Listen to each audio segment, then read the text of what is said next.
green flag racing. Matt's getting an amazing start. Ultimate Case actually catching speed, napping. Matt getting the jump on his teammate down the inside. Necron losing to Cuckoo on the start. Can he pressure Dino into a mistake? Dino goes too wide and extremely close for P1. And is this going to be Jadlin going down the inside? Oh, there's a bit of contact. Oh, that's a spin. And there's another safety car. Oh my god, this carnage. Jedlin and Kaze are both in the pits. Fennec, Exus, and Dean are all coming in as well. It'll be very tight if he still wants to make it to the back of this pack, but in the meantime, we do have everyone out of the pit, so we're probably going to get going on this next lap.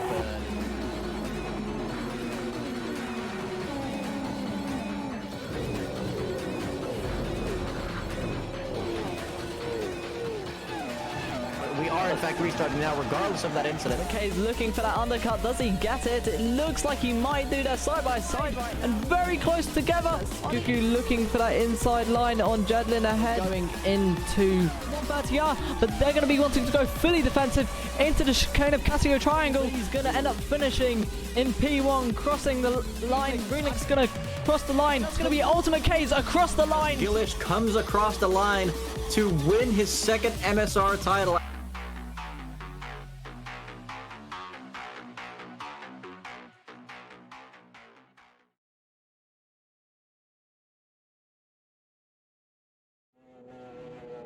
And hello viewers, and welcome to the second and final pre-season of the GT1 MSR League. And as always, joined by WMDR Martin. Greetings. And yeah, here at the very well, for your tyres, very hot Catalunya, which yeah. It's I did some testing on this track earlier, and my front left tire was on fire. So could be a skill currently issue. on that tire POV, I'd be pretty on fire too if this was me getting dragged over the ground like that. Catalunya definitely one of the, I'd say, weird tracks on today on this league's calendar, considering that it's a more modern track, but like, we are using the full modern layout because for some reason that's closer to what they used back when GT1 was a thing racing around this circuit. But yeah, so we're watching qualifying right now as everyone out for their outlaps, and yeah, I wonder though today, are we going to get any more commentator curses? I mean, last time we had one, and you know, we've got our standards of 33 by the end of the season to get to. So yeah, I mean, it's not been a strong start to the season, at least for us so far. So we're gonna have to put in some more good old commentary effort if we want to crack those numbers up a bit. Although I think it may be a bit more in line with what we had, maybe slightly before the record keeping began, because I think last season was quite a record-breaking one for us. Yeah. I mean, always think K's are lagging a bit. I don't know if that's me. That's not a good sign. He's lagging for me as well, so that is not a very good sign for the first race on the new server. But looks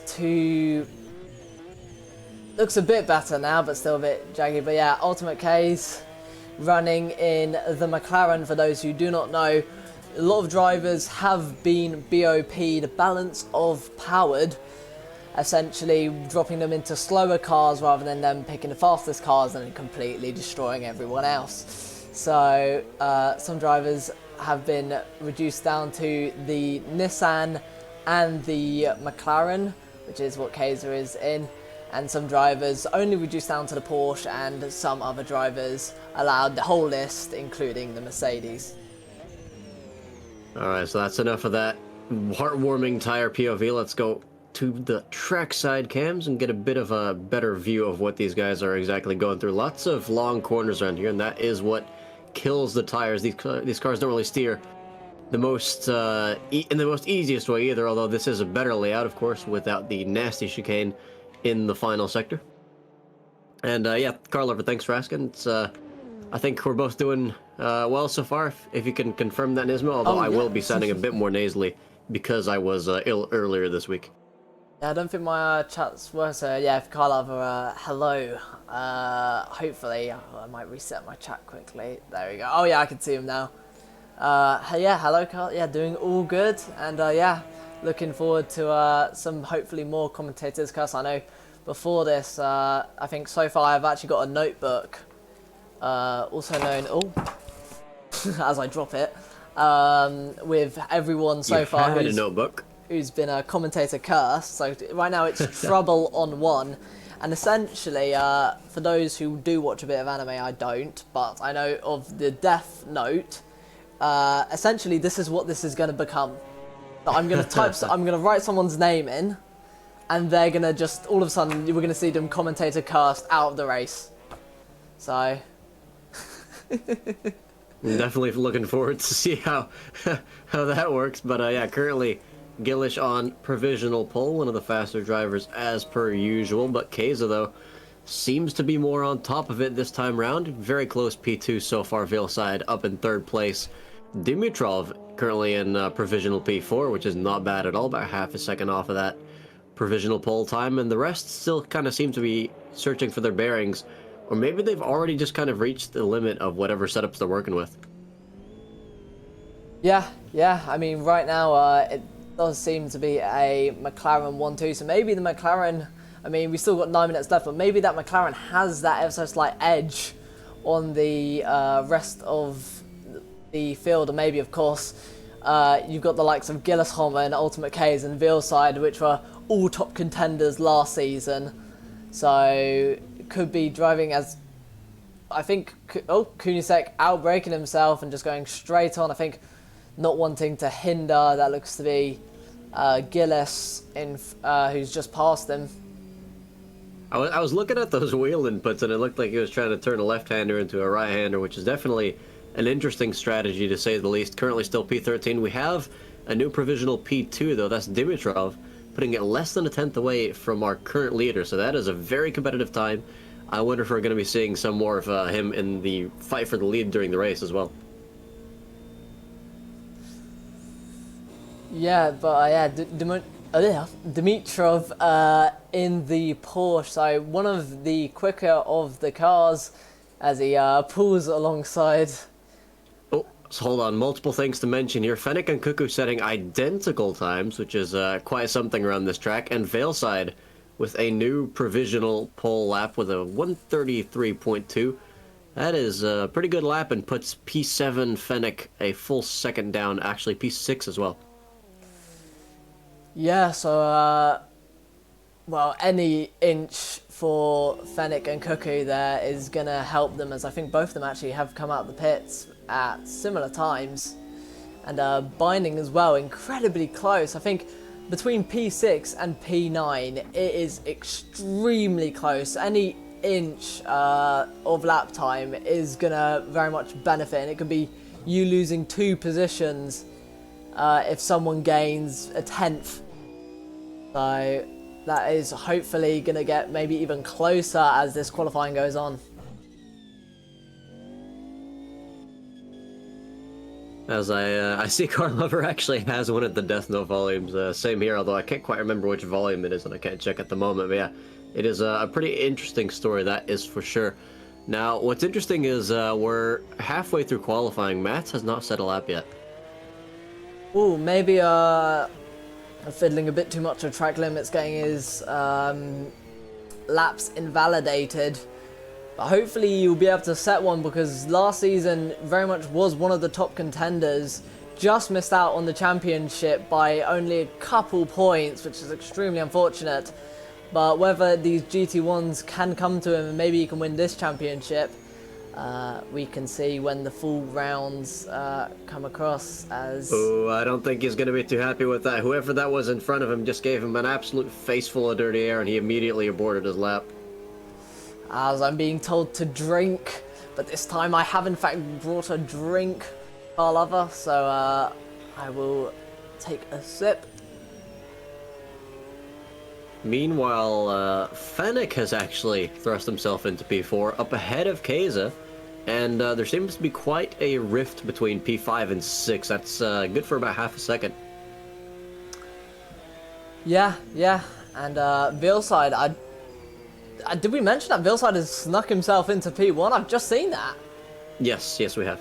But yeah, so yeah, incredibly close, as you said, between the top 5, and incredibly close between the between 6th and 10th. The top 10 only separated from the leader to P10 by a second and a 10th or so. So I feel if we got rid of the top 6, it would be a lot more interesting for Pole. yeah.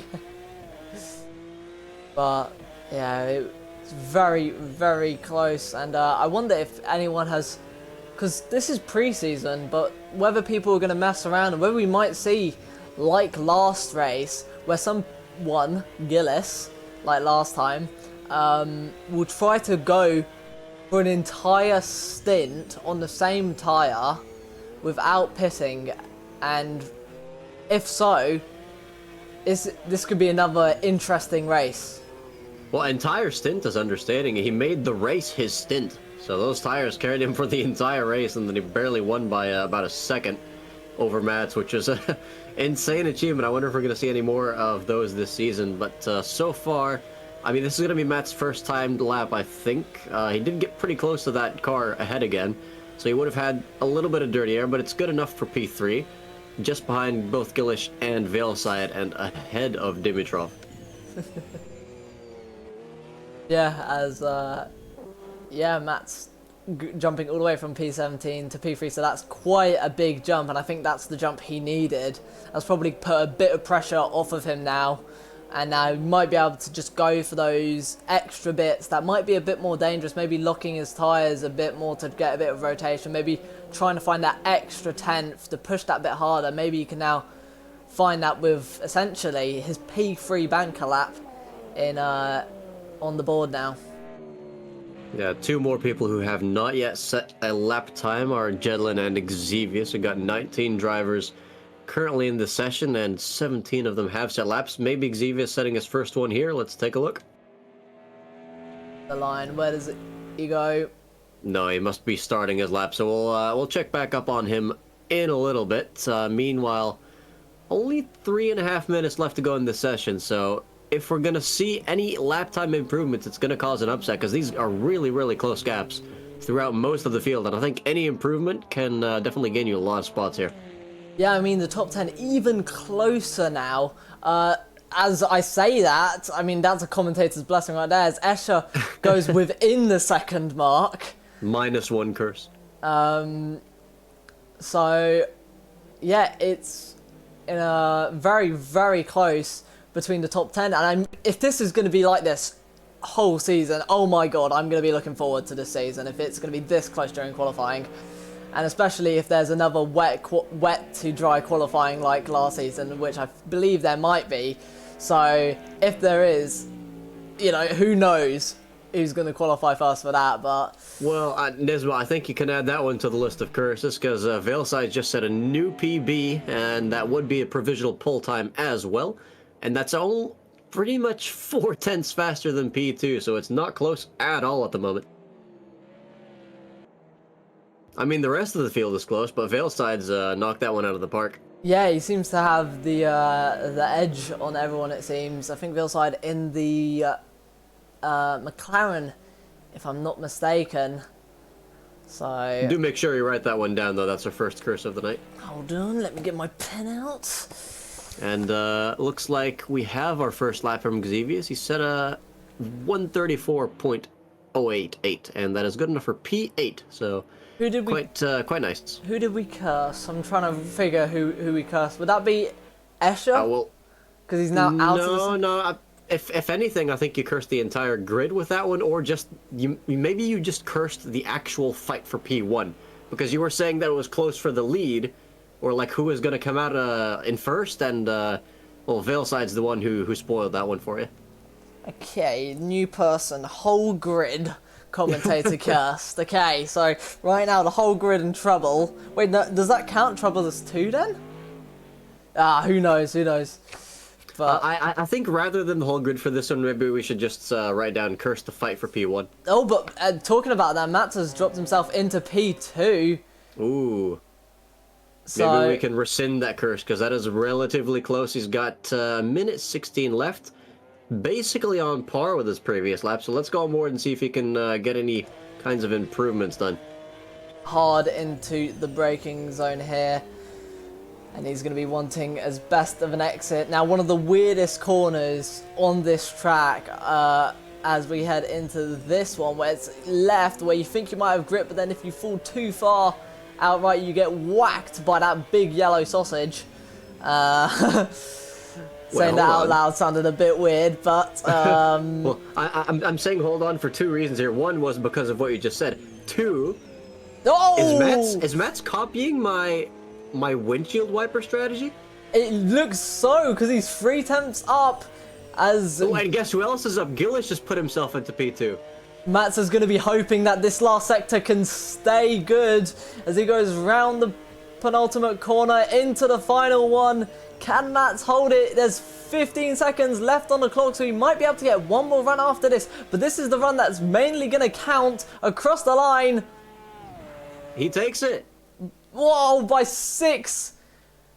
And that's it. He does not want to improve any more on that lap, so he is going to go into the pits. Gillish is out as well. Veilside, though, I think might have just made it on time for another lap. It looks as if. So yeah, this could still be an actual fight. It may not quite be over yet. We've got about half the grid in the pits already, so just look at those positions, how close it is, especially outside the top 10. My goodness. We've got Cuckoo and Eddie exactly 1 second behind Mads' pole time, too. Yeah, it's incredibly close. And, I mean, people are still swapping positions over these last couple laps, as I think I saw some movement further down at the back of the grid between Binding and Escher. But Veilside needs to put the foot down. He was 8 hundredths of a second behind his PB, so he needs to gain over a tenth in these last 2 sectors as he passes the sector 2 gate, and he's very close to his time. If he can gain those essential hundredths through this last sector, as there is a car ahead. Yeah, is that going to be Dirty Air or Slipstream? That's a really big question here. I mean, I think they might just be out of Dirty Air or Slipstream, so maybe it might be fine. But Veilside around the final corner, he's got to find every inch as he goes almost a bit wide, and as he comes to the line, is he going to get it back? No, he improves, but not by enough. I think it was 4 milliseconds or something. That is very fine margins. But yeah, stays P2. Mets takes pole on that one. I think the main difference between them, of course, being the wipers. So I'm going to have to shake Matt's hand for copying a clearly very intelligent strategy there. Well done to you, Mats. Gillish in P3, and you can take the rest of the group down to P19. Yeah, so Ultimate K's lining it next to Gillis in P4, Dimitrov in the Porsche in P5, Fennec in P6, Shad in P7, the highest Mercedes, Cuckoo in P8, the highest Nissan, and Eddie in P9, and Scuria Condor in P10, Exevius in P11, Max in P12, Binding in P13, Escher in P14, Jedlin in P15, Trixer in P16, Trouble in P17, Kunisek in P18, and Exus to finish off the grid in P19. Quite wild to see the Merc that far down the grid for multiple people. Yeah. I mean, qualifying though was incredibly close. Considering that the top 10 were almost within a second of each other, it's just incredible.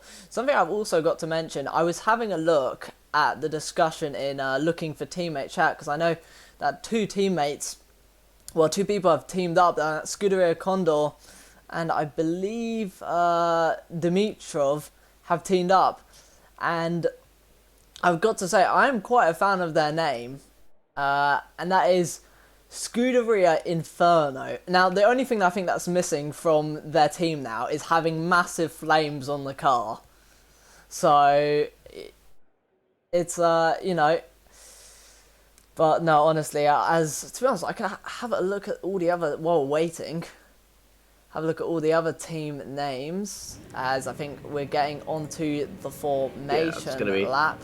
Yeah, so the race is not starting just yet. There's going to be a whole formation lap. Also, I just wanted to add, I really like car lovers' way of thinking there. If we curse the entire grid, that's an additional, like 16 or so curses. Oh, God. If we start counting them that way, we're going to hit triple digits real soon. I need you to make as many blanket statements about the entire grid as humanly possible. I'm just kidding, man.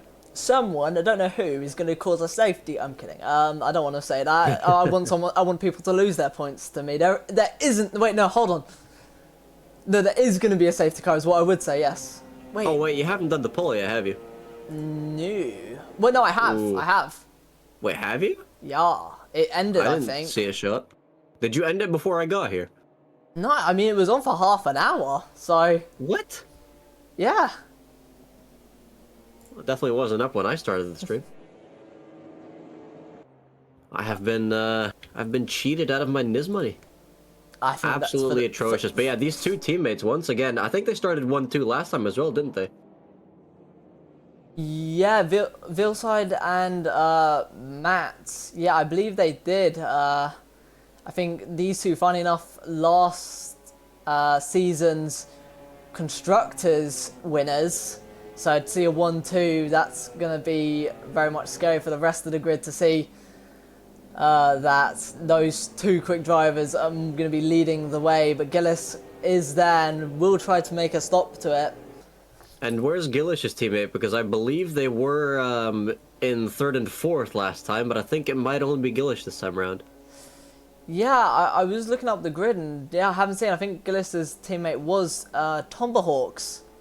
If I'm not mistaken. Yeah, I think it was Tomberhawks from last time, if my memory serves me right. So, yeah, Tomberhawks, not here for pre-season, but, you know, no points, so it doesn't count too much. Oh, that's interesting. Carlover says the poll was still up when I was discussing it, but it's just... I guess Twitch must be glitching for me because it did not show up for me. Yeah. As everyone lines up next to each other. And everyone comes to a stop, waiting for the final car to join. You noob. Sorry, that made me really laugh, actually. But that is a really perfect camera. I don't think I can emphasize that anymore, but I think, yeah, as we're going... And it's going to be Matt's VR46 to lead the way with... But I just want to say... With the YouNoob logo, I like how you can see the noob part from far away, but you have to get really close to see that he's talking about you being the noob. Yeah, so it's going to be Matt's to lead the way, Vilside alongside, Gillis behind, as well as Ultimate K's lining up next to each other. When are they going to go? They're in the starting zone now. And it's green flag racing. Matt's getting an amazing start. And Vilside instantly covering off, trying to cover off the inside, but Gillis already almost alongside, going into the braking zone. Does Gillis get Vilside off the start? Very, very close and too wide. Yeah, he's got the inside line for the next one of the longest corners on the track. That is Gillish up into P2. Vilside has to surrender that one, potentially losing out to Keza as well. As they head into the 4th corner. Ultimate K's down the inside. Vilside's had an absolutely unfortunate start and losing not 1, not 2, but 3 positions. Make that 4 positions at the start of this race. But wow. keeping it clean, better than having a crash. Is there something wrong with that car? Because, I mean, I did not expect both Dimitrov and Fennec to go through as well. That is a crazily bad start without crashing. I don't think I've ever seen a start that bad where there wasn't a major incident. Yeah, and yeah, so far, everyone as well has kept it completely clean, so maybe there is something wrong. His car doesn't seem to have any damage. I mean, especially off the start, would be really unfortunate as he goes wide, and that is going to allow Cuckoo to look the nose down the inside. I mean, look, he's dropping away from the guys ahead. I'm pretty sure Fennec's putting more pressure on Dimitrov than Vilside is on Fennec at the moment. This is not at all what I was expecting to see. Yeah, I was thinking maybe he's somehow put on the wrong tyres, because I think there are hard tyres, because so maybe he's decided, compared to the other rest of the grid, that he's going to go on the hard. But this is trouble. Looking down the inside, they're 3 wide going into turn 1. Down the inside goes trouble on Shad and Condor. Wait, is that... Wait, no, that's Shad going... Wait, who am I looking at? That, yeah, trouble going on down the inside of Condor and Eddie, sorry. Yes.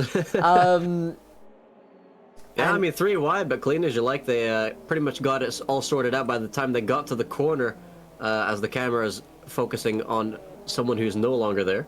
some good grass. Yeah, it shows the... It's the 2 behind that I want to try and focus on. The camera's just not cooperating. Nice side-by-side action here. There we go, finally. Side by side, Jedlin and Exus. Exus, the one in the red livery, and Jedlin in that very old Porsche livery. As there's a bit of contact, Exus having to bail out a bit. But as they head on this main straight, this is where the Mercedes is going to be one of the more powerful. And that was Condor looking for a move on Shad as well. I think behind we might have just missed one as I switched the camera. It's all still very close, which is quite nice to see. Might not expect that in these high downforce, high-speed cars, as I think that's someone going wide into Sector 3 there. Eddie losing in position to Jedlin. Yeah, I think Eddie going wide and, yeah, as you said, losing that position. Someone almost touching the gravel. I think that's Max up ahead, but that's... Is that That's more than Jedlin almost touching. going off the track? I'm going to count that as a commentator's curse right there, because talking about going off, that is very, very unfortunate. And there's more side-by-side action going on in turn 1. Escher v Exus, who's coming out on top here. Like, Appears to be Escher so far. yeah, that Peaky Blunders car just able to stay ahead, but they're 2 wide behind. That looks to be between Jedlin and I don't know who that is. Jedlin and Kunisek, I believe, or is that Exus again? That was Kunisek. Kunisek, though, going wide and could be losing position to the Mercedes behind of Binding. Oh, good yeah. lord, that camera. Switch it already, there we go. Yeah, 2 wide with Kunisek and Binding. Kunisek trying it around the outside, Ooh, that's extremely close here. You never normally see 2 wide going for this, but you don't see 2 wide going through this long right-hander, because whoever's on the outside always gets left to dry. But talking about left to dry is Kunisek goes out wide, and that leaves them extremely close between these 3 cars here. Yeah, and it's just side-by-side battles up and down the grid at the moment. It's hard to pick one to watch, as now we're currently looking at Eddie trying to go past Max, but having to stay behind for the final few corners. Let's quickly check up on the lead. Matt's 2.5 seconds ahead of the competition. Gillish not too far behind. Keza pretty much the same distance. So these guys not challenging each other in the slightest. Dimitrov and Fennec, though, still very close together. Veilside not giving up on these guys either, even though his pace is still not what you might have expected. And there's more side-by-side here. Cuckoo fighting Condor, so these guys have been fighting since the start of the race pretty much as well. Condor all up behind the back of Cuckoo. And I'm surprised they didn't go for a dive there, but no, just deciding to stay behind as these cameras... I'm going to have to use a lot less trackside camera here tonight. Yeah, these cameras aren't the greatest. That's to say the least. But yeah, Escher. Oh, never mind Fennec. Extremely close now to the back of Dimitrov. We mentioned this battle earlier, but they've got even closer now. Yeah, just double checking some fights real quick. Going back to these guys now. Dimitrov defending the inside. Fennec staying on his line. Could be looking for a better exit out of the corner. Yeah, both just kind of fighting to keep the car from oversteering, it seems, and all you need is one tiny bit of oversteer and you've spun the whole car and lost multiple places. I mean, look at how close the grid is still. Look at the minimap. Yeah, I mean, it's incredibly close, and if this is going to be every race, it's going to be insane. But could also show how hard it is to overtake on this track without the driver in front making a mistake. As we see a mistake here by binding at the back, but he still keeps it in a fighting condition, so still has the chance to get by Exus. But Exus in the Merc. Wait, these guys are both in the Merc, so they have a straight line advantage over each other, which isn't really going to do much. But defensive move there by Exus into turn 1, but he breaks early. Binding, breaking later, trying the outside move there side by side. This outside move could be good if he can make it before this long right-hander, as Exus still has his nose down there, but Binding making it all the way around the outside. And he's got that move done, quickly going back to Condor v Cuckoo because these guys were neck and neck in the previous corner. Yeah. With Oh, cars. I said I wouldn't do it. Yeah, you can just see how close over these couple of laps Scuderia Condor has been to the back of Cuckoo, but we know, we've seen it before, how well of a defense Cuckoo can bring even to some of the higher drivers of this league. Sometimes their defense can be absolutely perfect and they can nail each defense as they're defending inside. Scuderia Condor looking for maybe a switchback, but can't get it around these long corners. And yeah, I mean, overtaking, especially with a driver like Cuckoo in front of you, must be so difficult. As Exus has actually gotten by Binding again, but loses the back end, giving Binding an opening into the final sector, and he takes it right away. I'm counting that one. But yeah, it's what I find most remarkable about all this fighting is up and down the grid, we have seen a lot of side-by-side action, and I don't think I've seen a single person get punted off yet. No one's straggling behind on their own. Everyone's involved in some sort of fight, or they're chasing someone, pretty much. yeah, I mean, even last place is in a battle. They're not far away. They haven't pitted for damage, as you say, or they haven't. We've had no. Oh no. Who is that? That is Mats from the lead! Whoa! That's actually massive. That is the biggest curse I think we've generated in a long time, is he's stuck in that car. I might have to put 2 for that. Oh. That is, wow. I mean, he must have lost it on his own because he was driving away from the rest. I think he might have given up here as his car's just rolling down the hill at this point. I mean, it looks like his wheel might not be... Oh! That's interesting wall Someone physics there. call Just a gonna... priest to exercise this car. And he is out, so that is a massive, well, would be a massive blow to his championship aspirations if points were on offer, but they are fortunately not yet for this round, as it is preseason race 2. But yeah, if this is going to be the kind of luck he's got this season, that is definitely not what he's going to be wanting to start with, at least. But yeah, more fights still going on up and down the field. Matt's the only victim so far, it seems. As we see, oh, I think that's Trixer looking for a move on Kunisek, but thinks better of it. But that Porsche is going to have a lot more straight line speed compared to the Nissan. As Fennec still quite close to Dimitrov, which is now for a podium position. Quickly double checking on these folks, all still keeping it clean in turn 1. And yeah, some of these 2-car fights starting to turn into 3-car fights now. As Car Lover clips the curse just to just so he can show proof at court later for that murder that we caused. But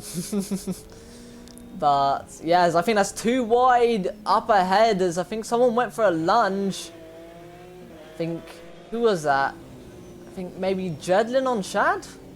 Well, Jedlin's still trying to get a move done on Shad, but that sausage curb's not going to make things any easier. Also, I just want to say real quick, look at who we've got chasing Veilside in P5. Trouble, trouble. Sorry. Good song. That is a tremendous start to his race. I mean, 14 seconds off the lead in P6, fighting with Veilside. I think he got negative practice for this race. He does better the less practice he gets. Well, two negatives make a positive, and clearly the positives are in his favour. As Jedlin getting ever closer to getting a move on Chad. He's putting a lot of pressure on the man. Yeah, it's hopefully in the slipstream he can make a move on the Mercedes, but we know how much straight line the Mercedes has. Whether that slipstream can allow, as we see Shad defending that inside line, Jedlin trying the outside move. Shad, the later of the breakers, and goes a bit deep into the corner, having to take the exit road, and that's Jedlin making it back, making it up into P11, and also getting taken by Escher. Shad going even wider there through that long right-hander. Yeah, that was pretty interesting seeing that Merc almost got out dragged on the straight there, and then they held it pretty late on the brakes. I think I saw some counter steering there from Jedlin, and Shad just missing the corner and taking the escape road. Yeah, still managed to keep it clean. This is a fight that's not lost yet, as we have the two teammates behind each other now. Gotta wonder which one of them has the pace, but I mean, considering where they both are, they're probably pretty similar at the moment. Yeah, just incredibly close though here between Shad and their teammate Binding. I think that might have been a team order letting them through. That's Binding getting past Shad for P13. Oh, hold on, we've got Kunisek in the pits, and that is, yeah, I thought that might have been Mats retired in the pits, but no, Kunisek seems to have had a crash, and is now a lap down, at least. That is very, very unfortunate. They have, but Fennec all the way back on the back of Dimitrov. I'll tell you who else is close. Oh, never mind. Back on the back of Dimitrov again. As they head into the corner known as a Repoil. I've definitely scuffed that because it's probably some sort of Spanish name. And into whether it's pronounced seat or seat, I will never know to this day. Oh, I mean Seat? Seat, oh, it does have an accent to it, I knew it. I mean, that's just how we pronounce it over in Belgium. We might do it wrong, I'm not sure. But Mats is back in the chat. Could you tell us what happened? Because you're saying it was the game, and it definitely seemed like some odd things were happening there.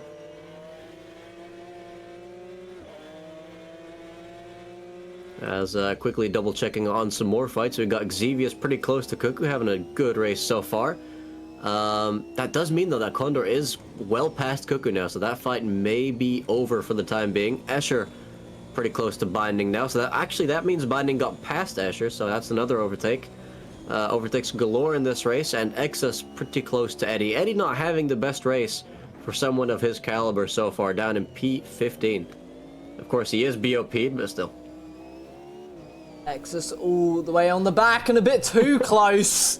Literally on the back. That was incredibly... That's a mini curse, you can add that one. Okay.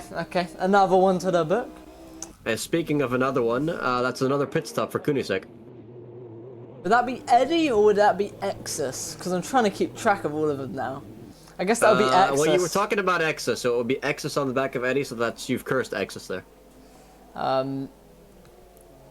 As Kunisek leaving the pit lane is going to be a lap down compared to the rest of the grid. Oh, that's going to be another lap down for sure, because that's at least their second pit stop now. Yeah, Xevious though. Car Lover giving us an insight into Exus's potential motivations there. And Matt's telling us that he had a black screen, everything went closed, even Discord. Ooh. Gotta wonder, is the game capable of doing that, or is that a PC issue? Maybe the AMS gods saw that Mats was too good, so they had to manually BOP him by unplugging all his computer or his Wi-Fi or something. But no, that is extremely unfortunate for Mats there. Yeah, hopefully that doesn't happen in any of the points-paying rounds, as X is still trailing Eddie down in P15 and 16. Let's see what else is going on. Jedlin still behind Max, chasing him for the top 10 positions. Gillish extending that lead now to 8 seconds. Keza a similar distance ahead of Fennec, who has now gotten by Dimitrov, actually. Yeah, and Dimitrov now is being hunted by, looks to be, Veilside behind. So maybe Dimitrov using up his tyres a bit too early in the race. I mean, I know from the tyres that if you lock up one too many times, your tyres go from, oh yeah, this is good, to, uh-oh, I can't turn anymore. So maybe some people using up their tyres a bit more, maybe people deciding to go on the hards, or maybe starting on the hards, maybe some drivers starting on the softs. You know, there's a lot of strategy that could be played into this race. Exactly, and I'm wondering as well. I mean, tire wear is probably quite a bit harsher here than it is at the previous track, so we might not be able to see the same kinds of strategies that we saw from, for instance, Gillish last time. And I think Gillish is probably going to take a bit more of a conventional approach this time around because he is currently winning the race. Someone murders that 100 mark. I can't believe that. Oh. Speaking of race winners, though, as we move on to this P10 fight again, Mats, if you're still in the chat, what were your motivations behind using the wipers in qualifying when you managed to get pole position? Max, though, getting a run around the out. You don't normally see around the outside there, but we're definitely going to be seeing Max try it around the outside. Jedlin with the inside line. Never normally see a move here because the braking zone isn't as hard as it was back in 20... I don't know, 20... Couple of years ago. Couple of years ago, yeah. That's just...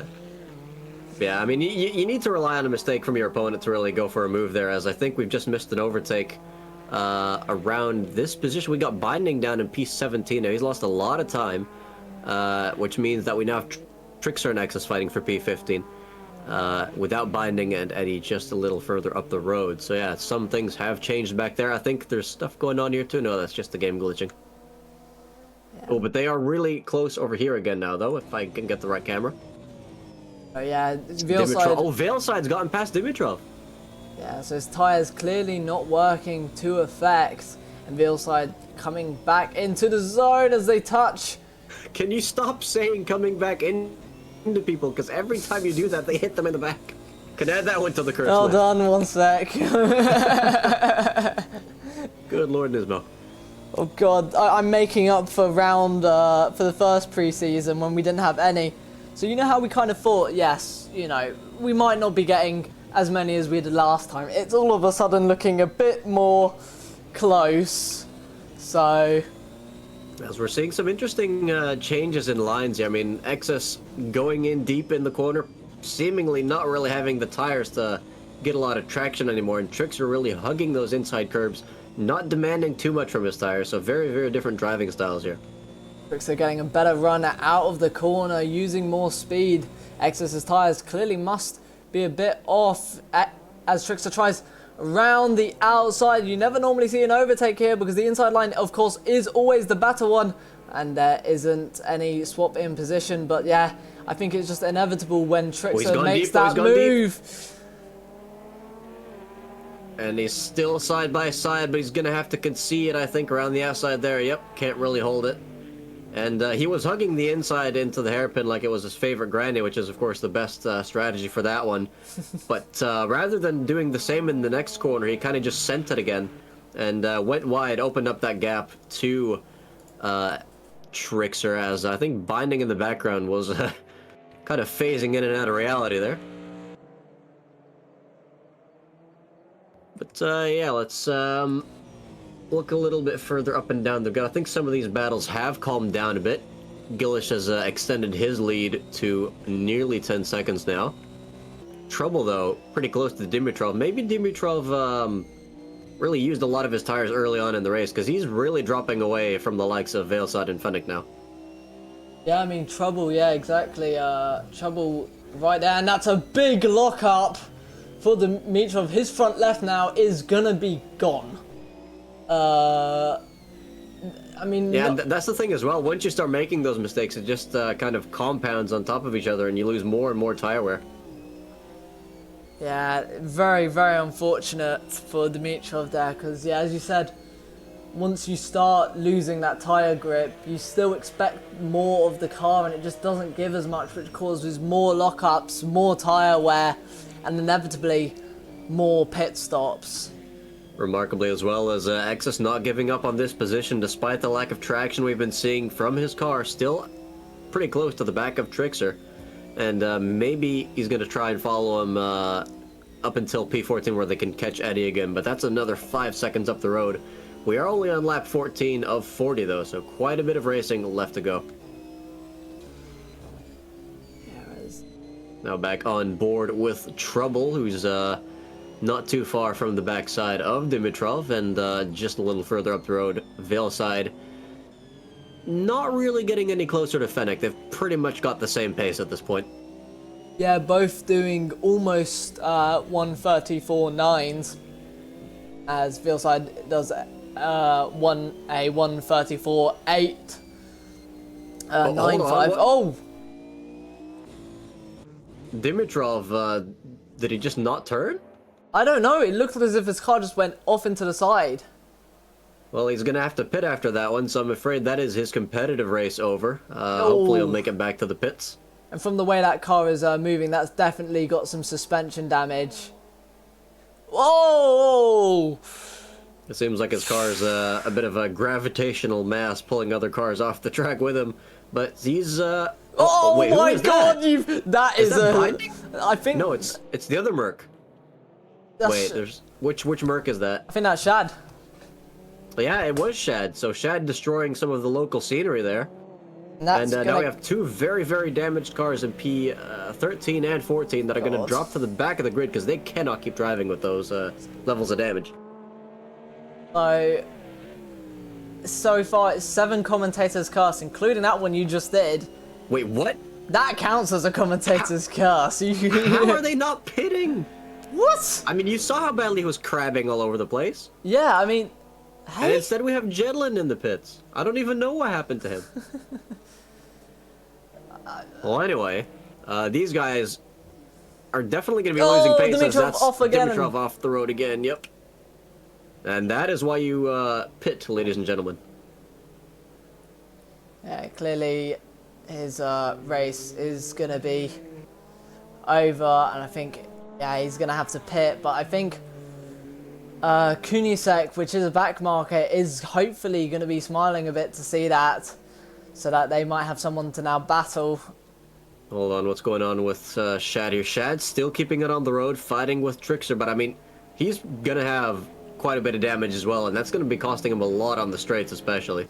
I mean, something that some drivers might be thinking is, I've crashed now, but maybe it might be better for me to try and last out to lap 20 when the pit window opens, and I can hopefully keep my tyres as he goes off into the gravel. This is just sad, really. And we... It's the safely. desperate attempt to try and stay within racing times of other people with a damaged car, but at some point you just have to accept that you need to pit, and that you're going to have to do the rest of your battling as a lapped car, unfortunately. As box goes both of the Mercedes of Exus and Shad. So yeah, X is probably coming in for strategy purposes. Yeah, one with damage, one without damage heading into the pit lane. And we have actually lost Dimitrov from this race, so that's a DNF for him. But Shad hopefully going to fix that damage in there and maybe do some strategic stuff while he's at it. None of the front runners have come in so far, and they just keep on driving away from each other. That's 12 seconds now separating P1 and 2. Fennec, though, only about 5 to 6, maybe 7 seconds behind Keiza's second place. And unable to shake off Veilside, but also not really under any immediate threat. Trouble, though, he's actually lost 2 seconds compared to Veilside on that previous lap, so looks like he's starting to struggle on those tires maybe, or he just made some sort of mistake. Yeah, I mean, Scuderia Condor and Cuckoo are making inroads on Trouble, and Cuckoo is also making inroads on Scuderia Condor, so these two could all... these three could all meet each other at the same time with Cuckoo... Oh, Scuderia Condor loses the position to Cuckoo as... Oh, wait, never mind. I think, yeah. Scuderia Condor pitting, and that's... And Jedlin retiring out of nowhere. That was weird. That is very, very unfortunate. Hopefully not some sort of real-life emergency there, but we do wish him well, of course. We're down to 15 out of the 19 original drivers now. And Condor, probably our highest placed driver to go into the pits so far. Do you think he's going to come out ahead of Exus, maybe? Well, quite a gap between him and Binding. Yeah, but who knows what these new tyres might, if they Exodus put on new tyres. Oh, we've lost Shad. Shad is out of the race as well. No. But yeah, who knows what these new tyres could allow us. I think Scuderia Condor now leaving the pit lane. So they were battling with the likes of Cuckoo and Trouble. So whether we might see either one of them pit soon to maybe try fend off Scuderia Condor's early pit stop, because the pit window is around lap 20 or lap 19, so an early pit stop by Scuderia Condor. As currently on board with the fight for P7 between Escher and Xevious. Seems like Xevious is taking these corners quite slowly, maybe trying to save some tires, and Escher wanting him to get a move on because they are about 10, maybe 15 seconds off of the cars in front. Now that's Xevious going deep. Escher poking his nose down the inside, but Xevious going even wider. And that's also, who is that, a back marker? That's Max. Or is that, yeah, that's Max, sorry. Right behind. Max going to be also loving this between the drivers. Them fighting a bit has allowed him to join massively on this battle and even potentially make a move within this Sector 1. As Max trying to get a bit of a wider approach into the corner, though nowhere to go, as Xevious once again occupying that racing line, but he leaves the inside open. Not really too easy to send it on the inside with these cars, though, so thinks better of it, stays behind for now. Xevious, though, Escher gonna be pretty happy with that overtake, though, and got a lot of clean air in front of them now. Yeah, so hopefully, Escher is gonna be trying to run away, but it doesn't seem like they've run away as much as they've wanted. Xevious and Max still within their slipstream range. So, oh, Max going a bit wide there. If that was any further, I would have countered that.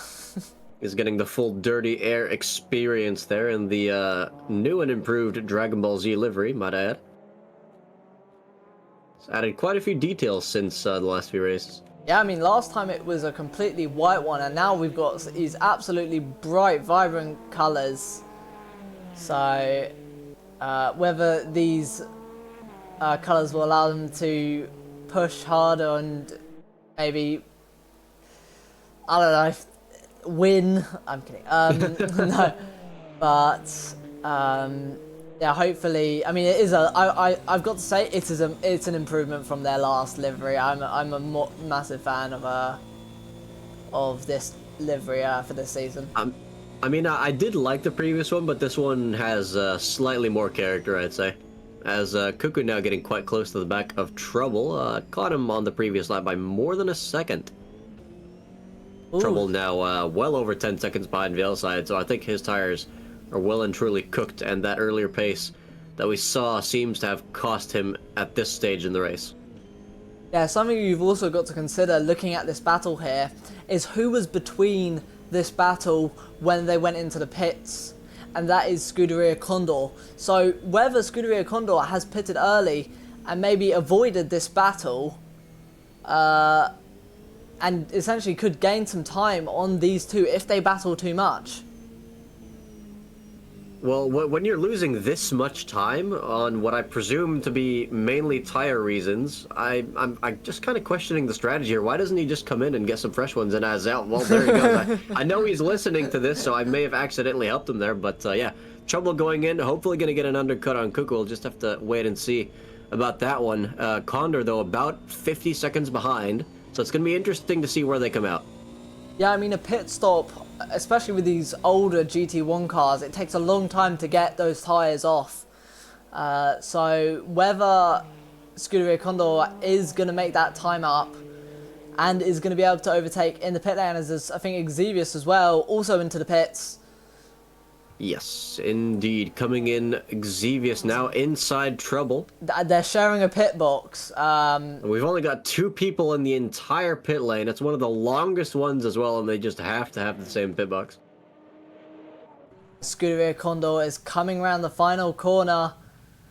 And I don't think Trouble is going to be able to get out of the pit lane in time to defend them off. No, and we'll see if he comes out maybe about 10 seconds behind, because I think that's how much he lost compared to Veilside on whatever tires he was running. So Condor ahead now, Xevious coming out right behind, so I think Xevious getting a lot of time there, maybe not switching tires. And yeah, just gonna have to wait for the Delta to update for just a couple of seconds there.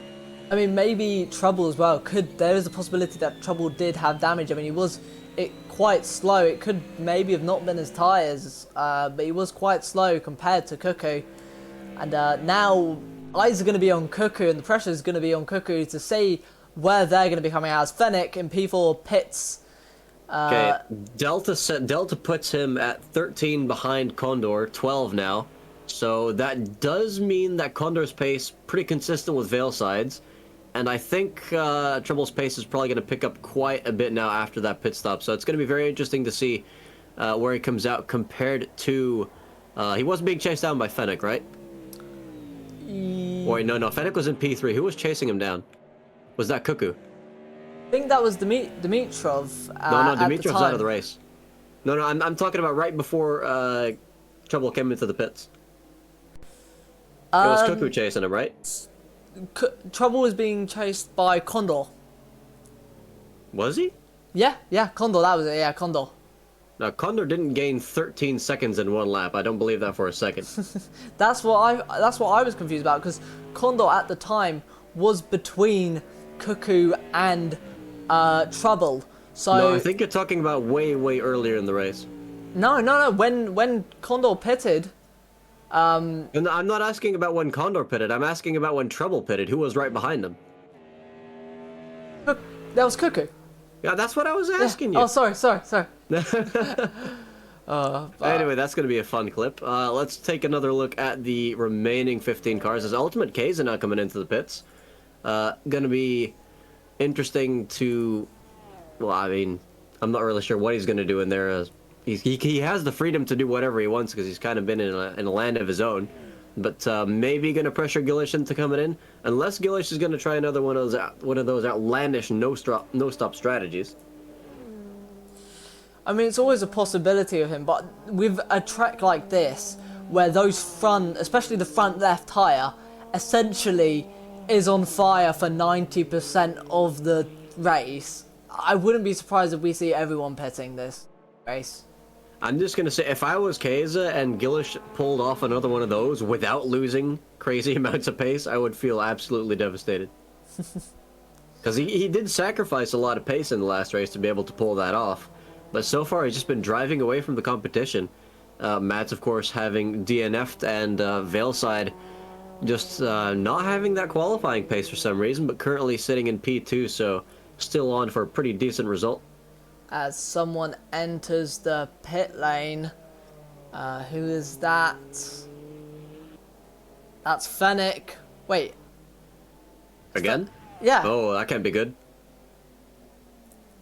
Maybe he had the fuel bug.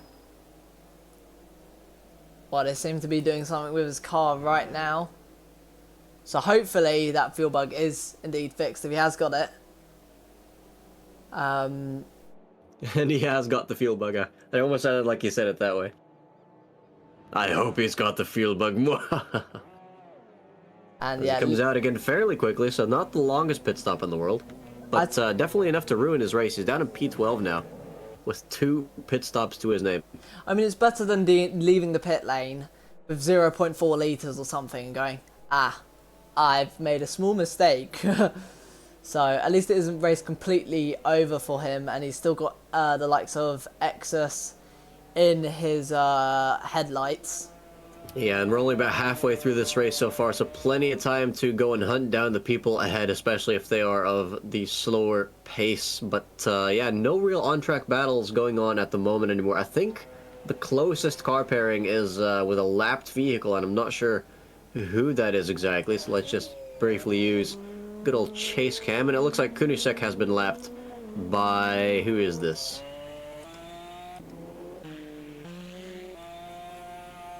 I have no idea who this... Oh, it is Eddie. Okay, Eddie in P8. Interestingly, I think Kunisek had to slow down at the end of the straight there because Eddie's just that slow in the McLaren. Yeah, maybe Kunisek might look to unlap themselves at a safe area. But yeah, while people aren't battling, it's time to start a controversy, I think. And I wonder Hold on. We have two very close cars all of a sudden. I'm sure we're going to see at the end of this lap who made some sort of mistake in their lap times. But yeah, that's Max. All of a sudden, really, really close to Escher in P4.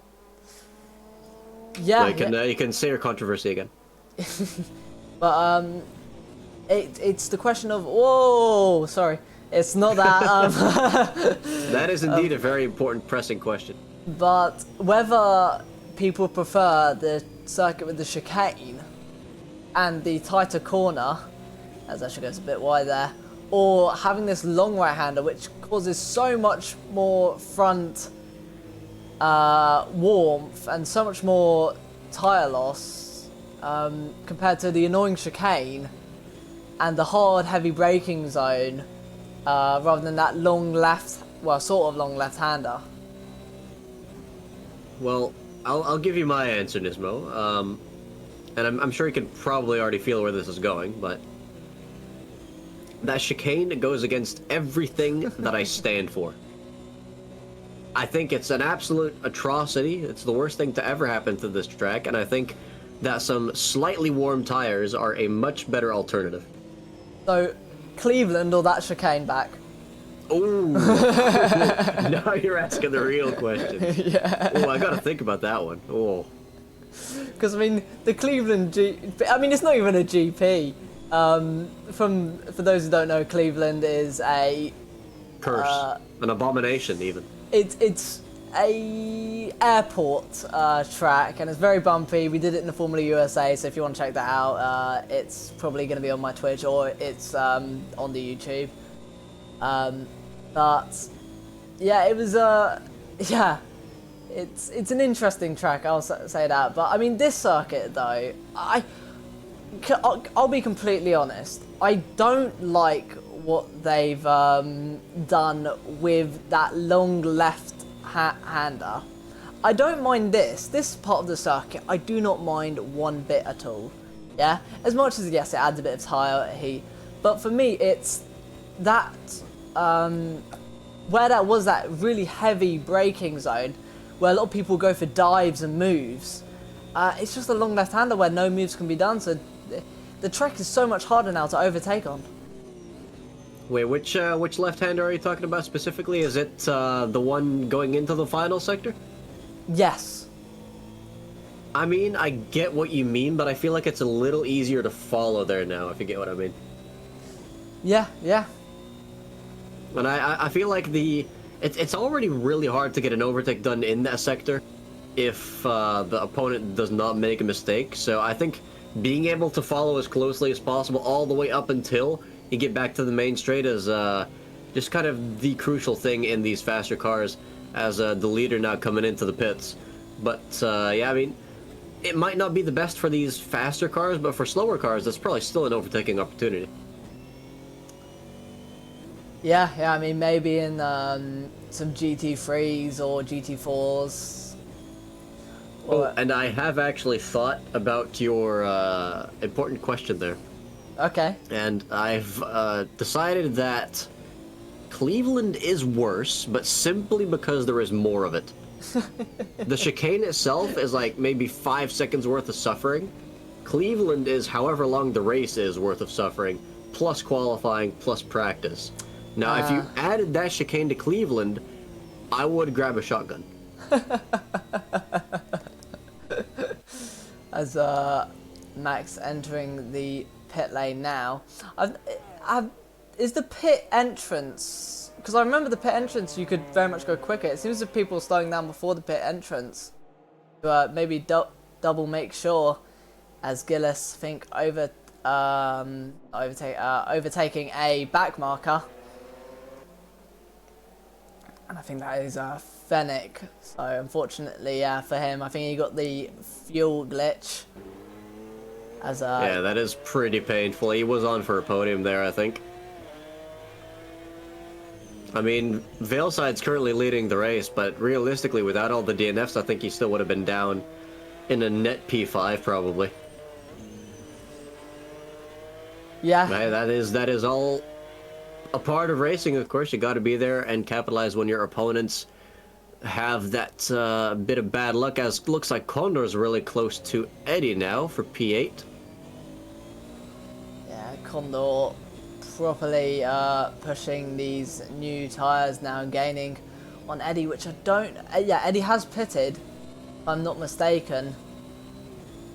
Has he? Yeah, no, surely he has, yeah. I'm not really sure, actually. I think there's probably quite a few people who haven't yet. Now, something that I do actually want to discuss is Gillis has, in fact, pitted, but he's still P3 and he's 30 seconds behind the leader. So, it's a long pit stop. Yeah, so whether either he hasn't pitted for tyres or he's, you know, whether when Veilside or Cuckoo pit, whether he's going to come out ahead of that. I think he's definitely going to come out ahead of Cuckoo if they pit. But I think... Wait, Nismo, I just had a thought. As well, hold on, we'll hold my thought as we're having some action here going on to the main straight. Looks like Connor's got a pretty good chance of overtaking Eddie here, that McLaren not being the strongest in a straight line. Eddie not really fighting it either. I'm guessing accepting his fate there and just trying to get the best possible exit out of turn 1 with the circumstances he has. That thought I was having you hold, Nismo. Mm-hmm. I'm sure you remember last race how I mentioned that it seemed like Gillish was going abnormally slow, right? Yes, yeah. Well, what if his teammate took a look at that and thought, I want some of that. I want some of that for myself too. And maybe that's why he was so slow in the first few laps of this race. Maybe he's trying to do the same thing here. Wait, He's currently leading the race. He's not done a pit stop yet. His last few laps have actually been quite fast. when you mean Gillis's teammate, you mean Max's teammate, right? Just the... Oh yeah, no, that is a Murrayism from me there. I mixed them up as Cuckoo now comes into the pit, so keep an eye on that as well and where they come out compared to Trouble. I think that would be really interesting because it is, in fact, coming on to lap 30.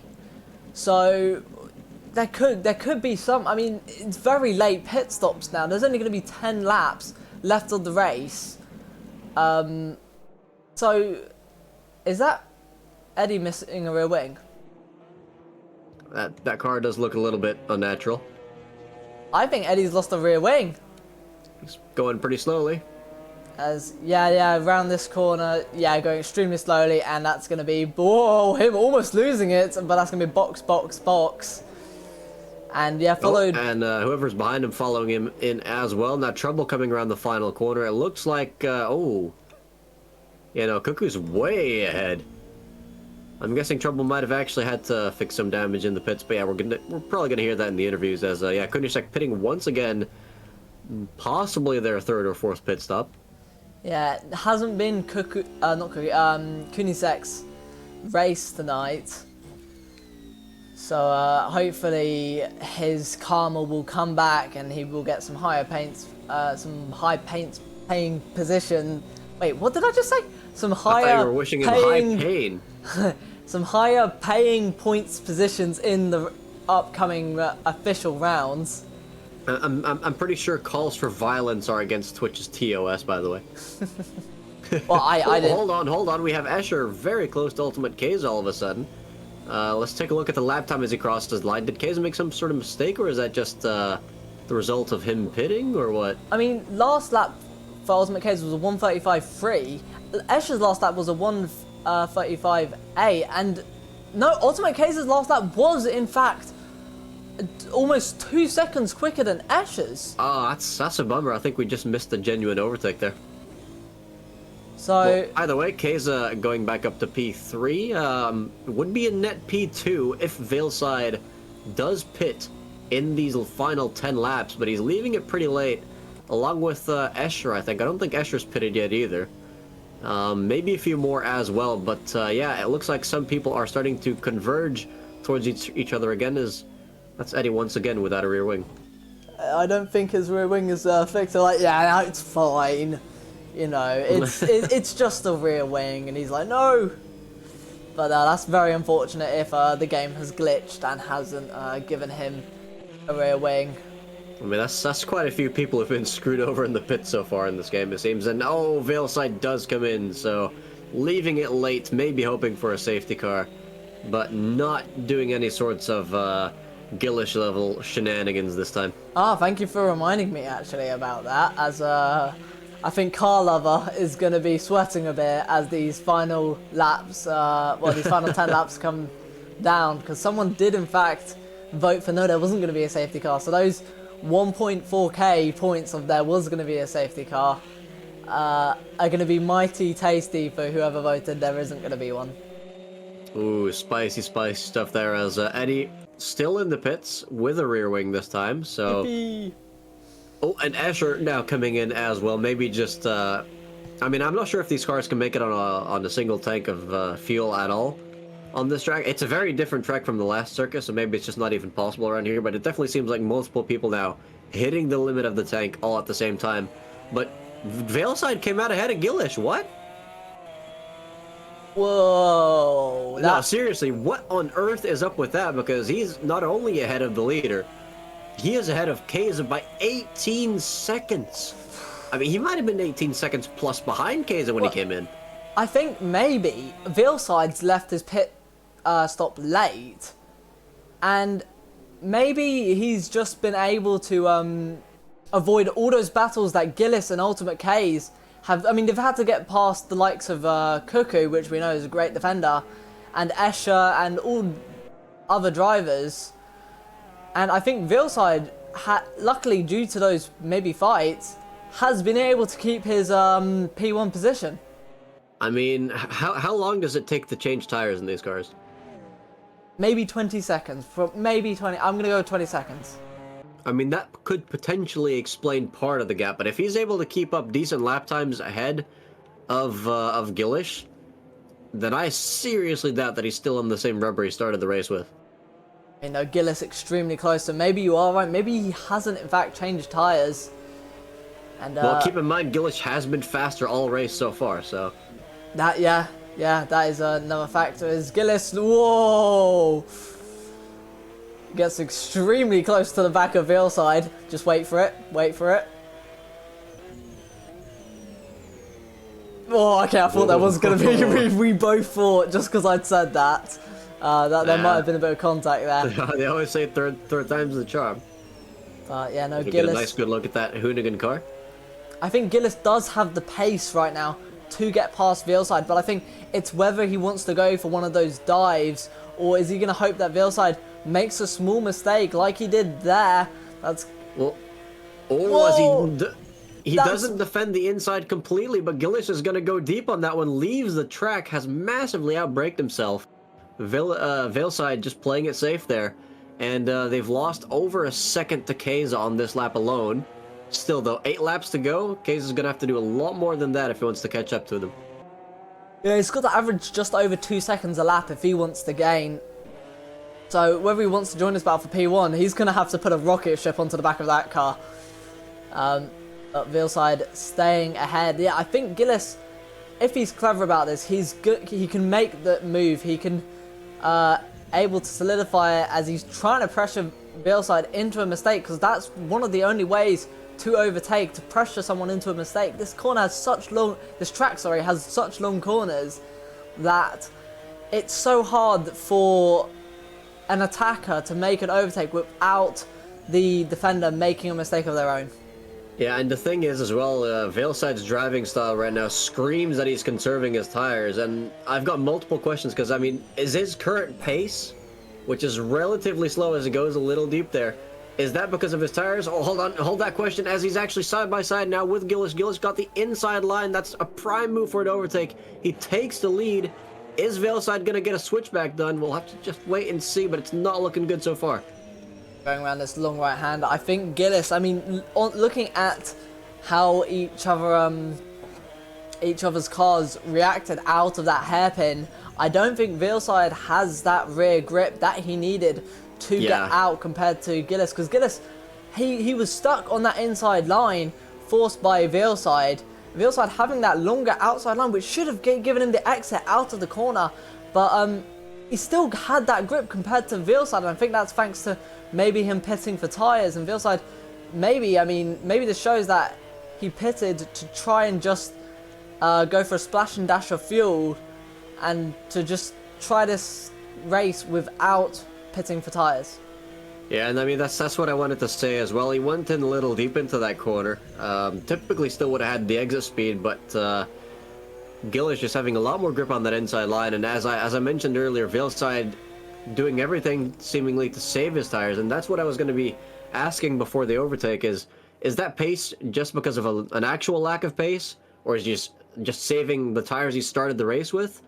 Or is he just somehow maybe compromising his lines by defending? But he wasn't really covering the inside line too much, I'd say. His defense was quite well until he just went a little too deep there, which probably would have been due to a lot of tire wear. So yeah, Gillish now pulled away by 2 seconds in a mere sector and a half, pretty much. So that's definitely a done and dusted fight, it seems. So we can quickly go and check up on Max and Trickster, these two teammates in the Dragon Ball team, pretty close to each other, and Condor hunting the both of them down.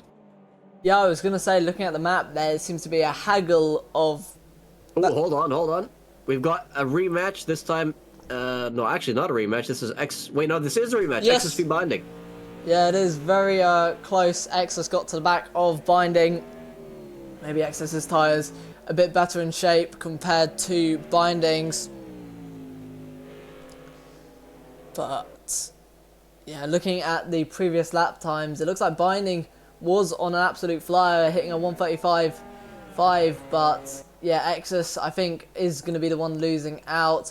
But letting Gillis go by into the first corner for his 35th lap, so 5 laps left. And if I'm not mistaken, in 2 laps' time, there won't actually be a safety car. People won't be able to call for a safety car. So that is going to be very, very unfortunate for those who voted for the safety car. But yeah, Scuderia Condor gaining onto the back of Max and Trickster. So whether Max is going to become a rear gunner for Trickster now, we will have to see this battle unfold. Yeah, and just looking at some of the times, I mean, I thought Fennec was a little closer to Exus earlier. I wonder if he might have had some sort of off earlier, if he's just not quite catching him at the pace I expected him to. But yeah, still there in P13. I think a while ago we lost Kunisek as well, so we're down to 14 drivers. As Condor getting really close to Max. Now Max going to do everything to keep his teammate Trickster ahead of this guy. And he's got to do so for another 5 laps. Yeah, I mean, Scuderia Condor has had the pace to gain onto the back of Max, but now does he have the pace to overtake? As you said, 5 laps remaining, so Scuderia Condor's aggression could be increased, as well as Max's defending might be a bit more heightened. Keep an eye on the Escher Trouble gap as well for P8, because they are fairly close to each other as well, just a second and a half separating those two. Yeah, so whether that battle will hopefully get closer as the laps count down. Definitely seems like these gaps are fairly stable so far, though. It's like Max has the exact same pace as Trickster, and just enough to hold Condor behind so far, although in the 3rd sector they seem to catch each other a little bit. Now, whoa! Oh, well. Do I need to open the book? Condor going through, and a very unforced error, I must say. Was that a commentator's curse? I don't... Whoa! Oh, why is he still in the gravel? Oh, and he's coming pitting into the pits as well. That must be some sort of damage. To pit only 5 laps from the end. A disaster for his race. And his teammate all alone now with Condor for the next 4 laps. Not ideal for their team, but not too far behind Trouble and Escher. Still eyeballing those positions, and I think lapping someone too. Is that Eddie between them? Yes, it is. Yeah, so I think, yeah, Trouble's probably going to be hoping that eventually Eddie might get out of the way, but I think I think Eddie is actually quicker than Escher, so I think Eddie is in fact going to try it, yeah, and unlap himself there. Wait, yeah, unlap himself there. Yeah, his last lap was a 1:35.5, and Escher's was a 36.9, with Trouble doing a 37.1. So he's definitely got quite a bit more pace than these guys. Probably had some sort of incident or crash earlier to put him that far down the order. Yeah, and I've got to say though, unlapping yourself is Whoa! What a drift! Yeah, an amazing save by Escher there. As Condor's already closed up to the back of Trickster, so that just goes to show how much Max was in fact protecting his teammate from the Scuderia Condor car there. Yeah, these are two similar, well, same cars. Also, I didn't drink. Sorry, car lover. I don't know if to be honest, I can't remember. Oh wait, hold on. That's the other teammate coming in. Well, I think Condor's going to be thanking his lucky stars tonight, because that's an entire team that just pitted right in front of him. Yeah, and I think... Up to P5. Unless he makes a mistake, he's got Escher and Trouble behind. He should have that P5 in the bag now. And Max has been lapped, and it's going to be interesting to see where he comes out compared to his teammate, considering they're the only ones that'll be fighting now with whatever strategy that was. Yeah, around the final corner. Oh, he's going to come out way ahead of Trickster. Yeah, that's a done deal. Yeah. Interesting. So completely stuck in a pit lane. But are they going to come out ahead of Fennec? Fennec is coming down the main straight. I think Trickster is leaving the pit lane now, but Fennec getting ahead of him. Yeah, Fennec definitely going to be glad to have been pushing for the last few laps, even if it's not been for a battle. He has gained a position. But yeah, just quickly going to double check again on Trouble and Escher, because these guys getting ever closer now. Just 3 laps left to go. Yeah, two similarly colored cars. But two completely different teams. One. Ooh, looks like Trouble's struggling with some oversteer there. Yeah, I mean, the Mercedes does have, I think, the most power. Whoa! And yeah, you can see how much he's trying to push the gain on Escher. And Escher, though, just taking it easy and just able to get away from Trouble. But the Mercedes, of course, having the straight line speed, so he's going to be gaining a lot of time back onto this main straight. As, yeah, losing about 3 tenths to Escher there, that last lap. Hoping to gain it later on the brakes, though. Similarly. I'll just check the track. Similarly. Yeah, so hopefully Trouble can get closer to Escher. And I thought I saw another battle, but I didn't. But yeah, I think the closest... Yeah, there's some close cars on the track, but it's all lap traffic at this point. Except for these guys, they are fighting for P6 at the moment. Now 2 laps left to go. Yeah, except for I think Trickster and Fennec and Escher and Trouble. Definitely the closest battles on track. I definitely think Fennec's going to be pretty unhappy with this result, though, because he's still setting 135s. And if you look at Cuckoo in P4, only setting 136s. Veilside also setting 135s, so that is definitely podium pace that he had there. Yeah, indeed. Veilside's still well ahead of Keza, so I do wonder what the strategy difference was there, because Keza was well ahead of Veilside earlier. I mean, maybe pitting for tyres sometimes isn't a good idea. I mean, we know... Hold on. Max, I think, losing some positions there. Binding's gotten ahead of him now. And I think Xevious has as well. That's not Binding ahead. That's, I think that is... Hold on, no, Binding has overtaken him, though. But yeah, that's another car that's passed him as well. Veilside, looking at the colours of that car. Yes, that is indeed Veilside. But I noticed on the mini-map he got overtaken by someone that was for position, and yeah, that would have been Binding then. So losing some time there. About 13 seconds ahead of his teammate after that. If he keeps on doing that, they might reunite soon. But our race leader now on the very last lap of this final preseason race before it all gets really serious, and there's going to be points on offer.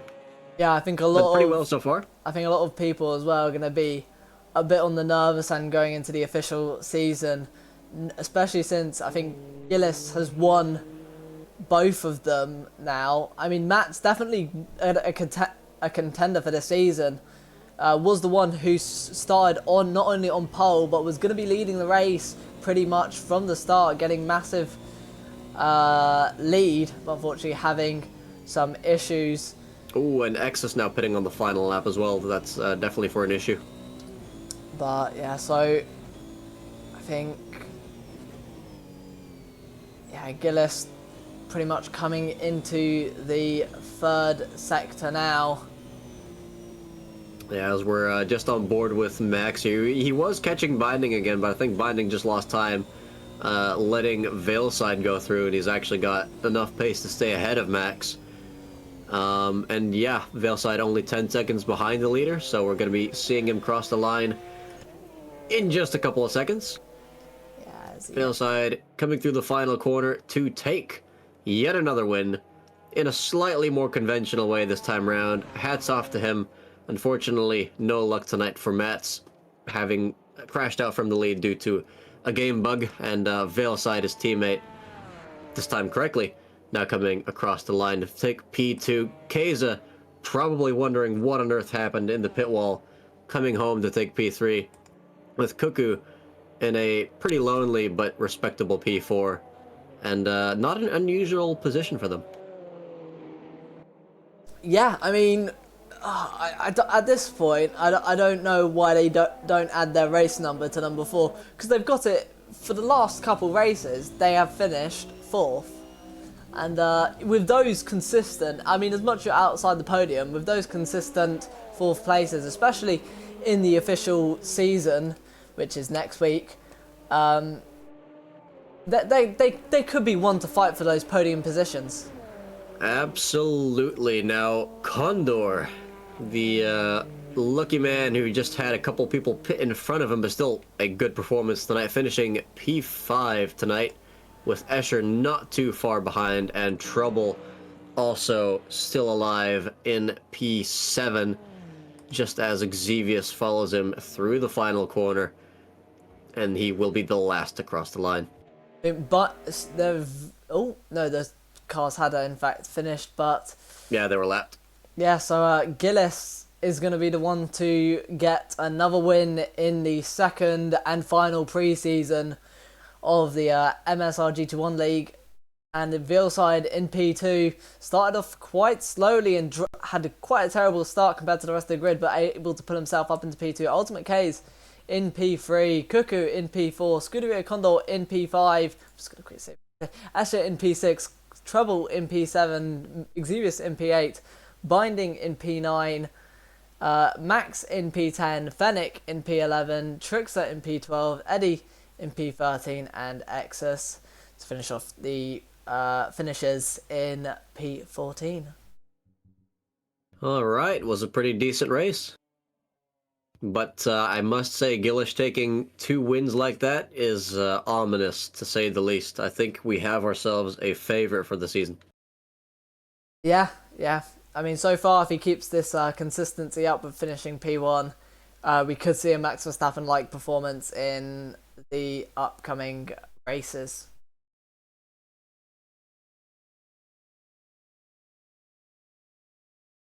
As we get ready for the post-race interviews now, currently we have one individual in the waiting room, and that man is none other than Trouble. Welcome, Trouble. First question I'd like to ask you is, did you make that strategy call based on the stream? Pardon, say that again? Yeah, first question I'd like to ask you tonight, welcome by the way, is did you make that pit strategy call based on the stream? No. No, I didn't. Okay, so it was a commentator coincidence, okay. It was. I heard you say it with like few corners to coming into the pits, and yeah, I'd already set my pit strategy about the same pace, like start-finish line the lap before, just because it was just past halfway and my tires were dying. No, absolutely. You were losing a lot of time there, but I think you lost some time with, compared to some other drivers who did their pit stops as well. Did you have to spend time repairing damage?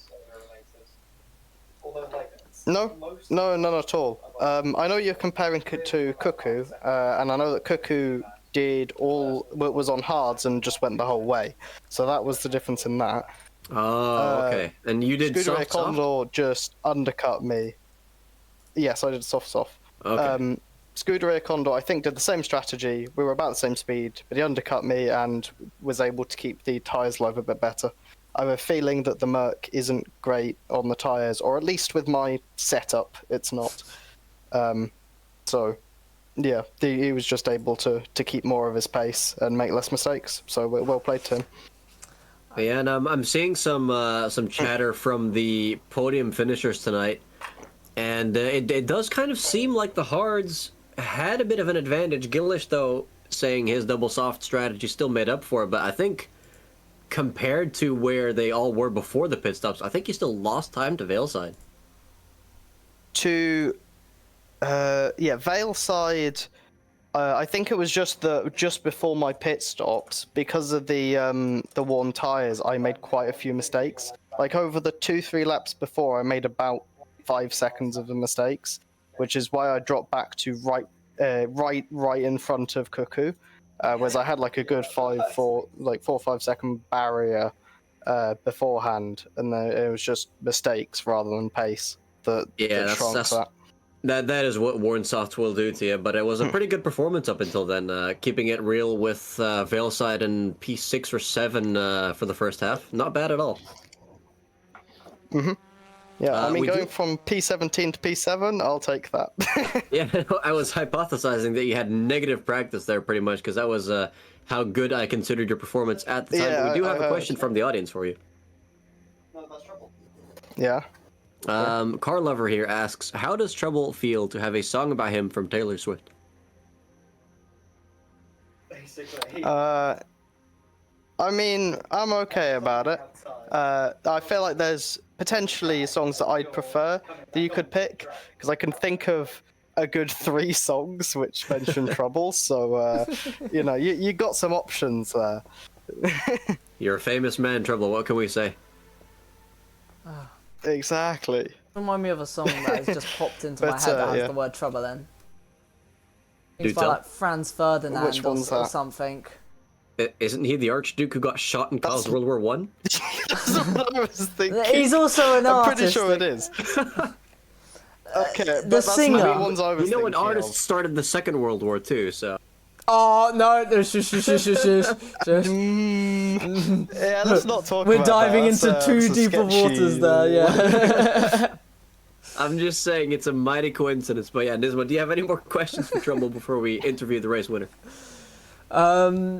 Well, other than the Mercedes, I mean, you look to be a lot quicker at the start compared to most of the other drivers. Did the Mercedes have any edge compared to some maybe the other cars that weren't in the Mercedes? Compared to the Porsche, I don't think so, because one thing I noticed from qualifying was that all of the Mercedes lost a good about 4/10 in the last sector. So over the course of the lap, it was relatively similar to the Porsche, but it was effectively, as much as we had the straight line speed, we'd lose it right before the straights, which made it quite difficult.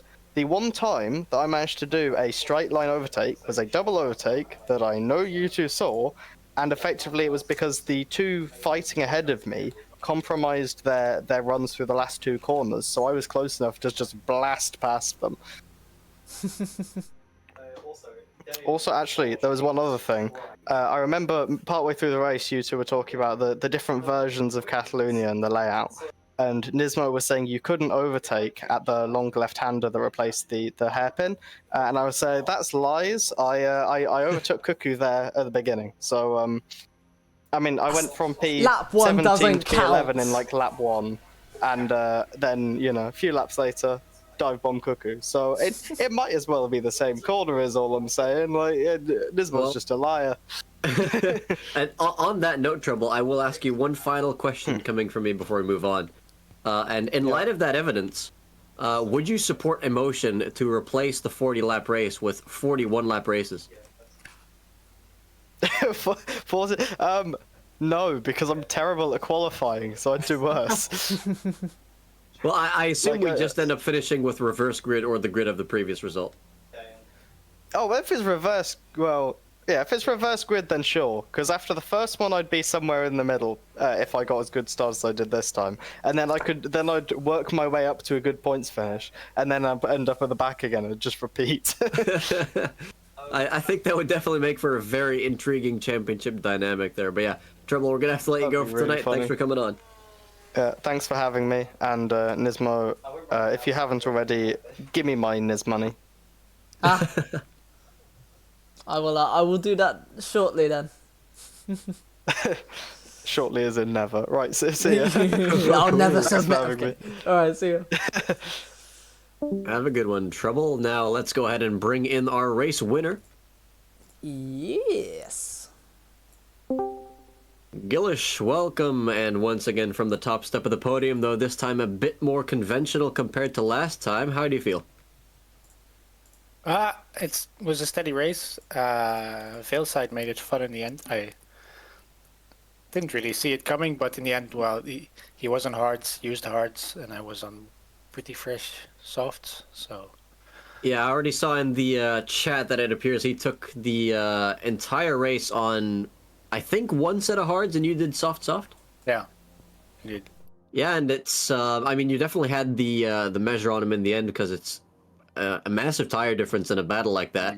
Yeah. But I think overall, if you look at the total amount of time compared to before you guys pitted, I think he actually gained at least a couple seconds on you, didn't he? By avoiding the tire change, you mean?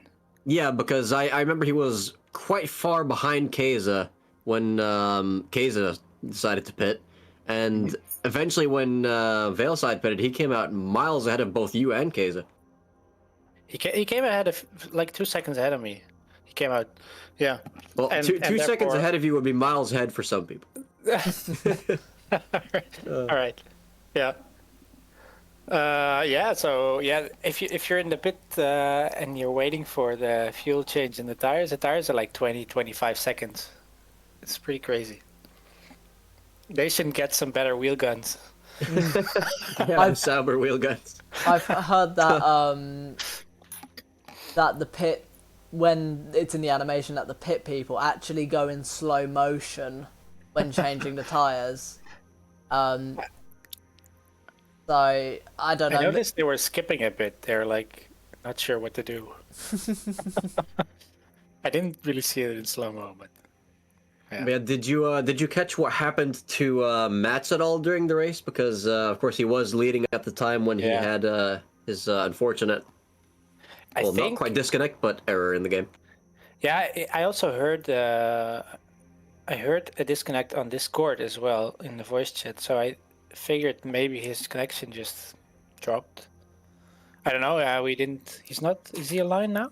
I don't think. No, he left the streamer. He stayed with us for a few more laps, but then said he was a little too frustrated to keep watching, so I ended up calling it for now. But I'm sure he'll be back again next week. Yeah, he seemed to have the pace. I was trying to stay with him and hoping that with tire wear the tables might turn a bit, but now well, we don't know. It seemed like he was faster. Yeah, it definitely seemed like he had a pretty good pace, which could make for an exciting title fight this season if his luck's not too bad. But in light of all these different strategies we've seen so far, I mean, last race we saw you with the no stop, and this race we saw you win with a one stop soft.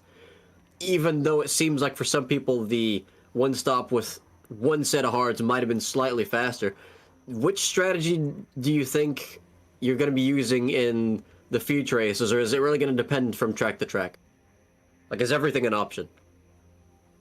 I'm not sure. I mean, I tried the no stop and the long stop basically, and Yeah, you would have to compare the two on the same track, but I don't know.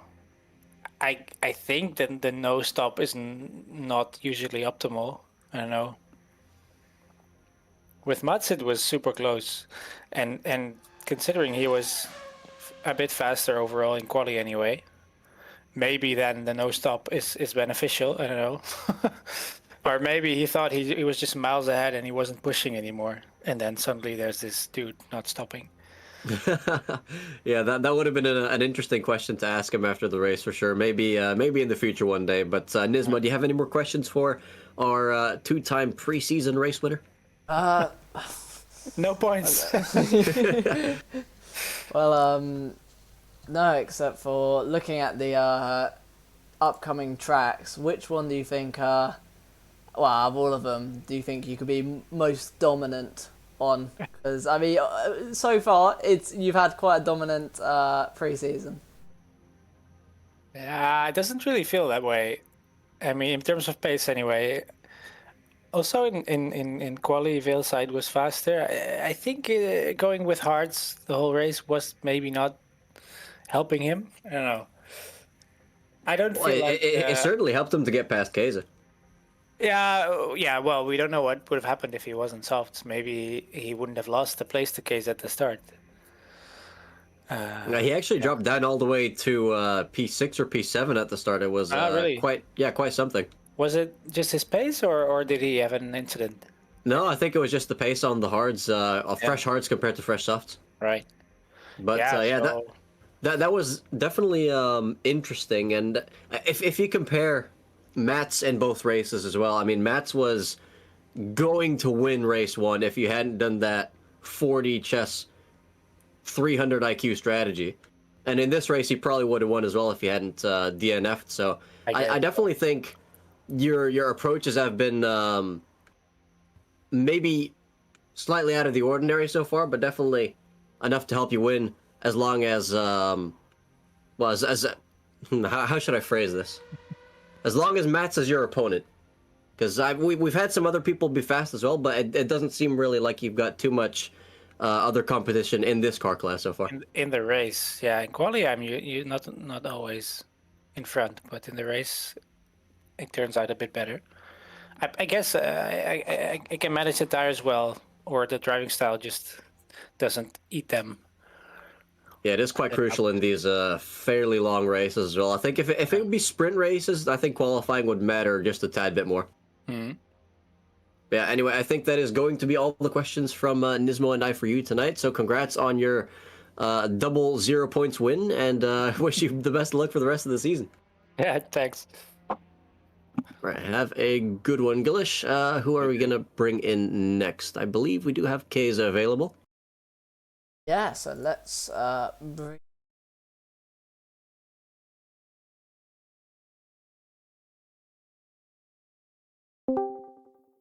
Keza, welcome and congrats on that podium. Did not seem like the most eventful race for you, but yeah, tell us how it was. I was pretty much under shock after the first few laps, after I saw how goddamn fast these guys again are, like Mats and Gillis. Mats with the unfortunate disconnect. I think probably internet dropout, or maybe like the storms going on in Germany right now having something to do with it.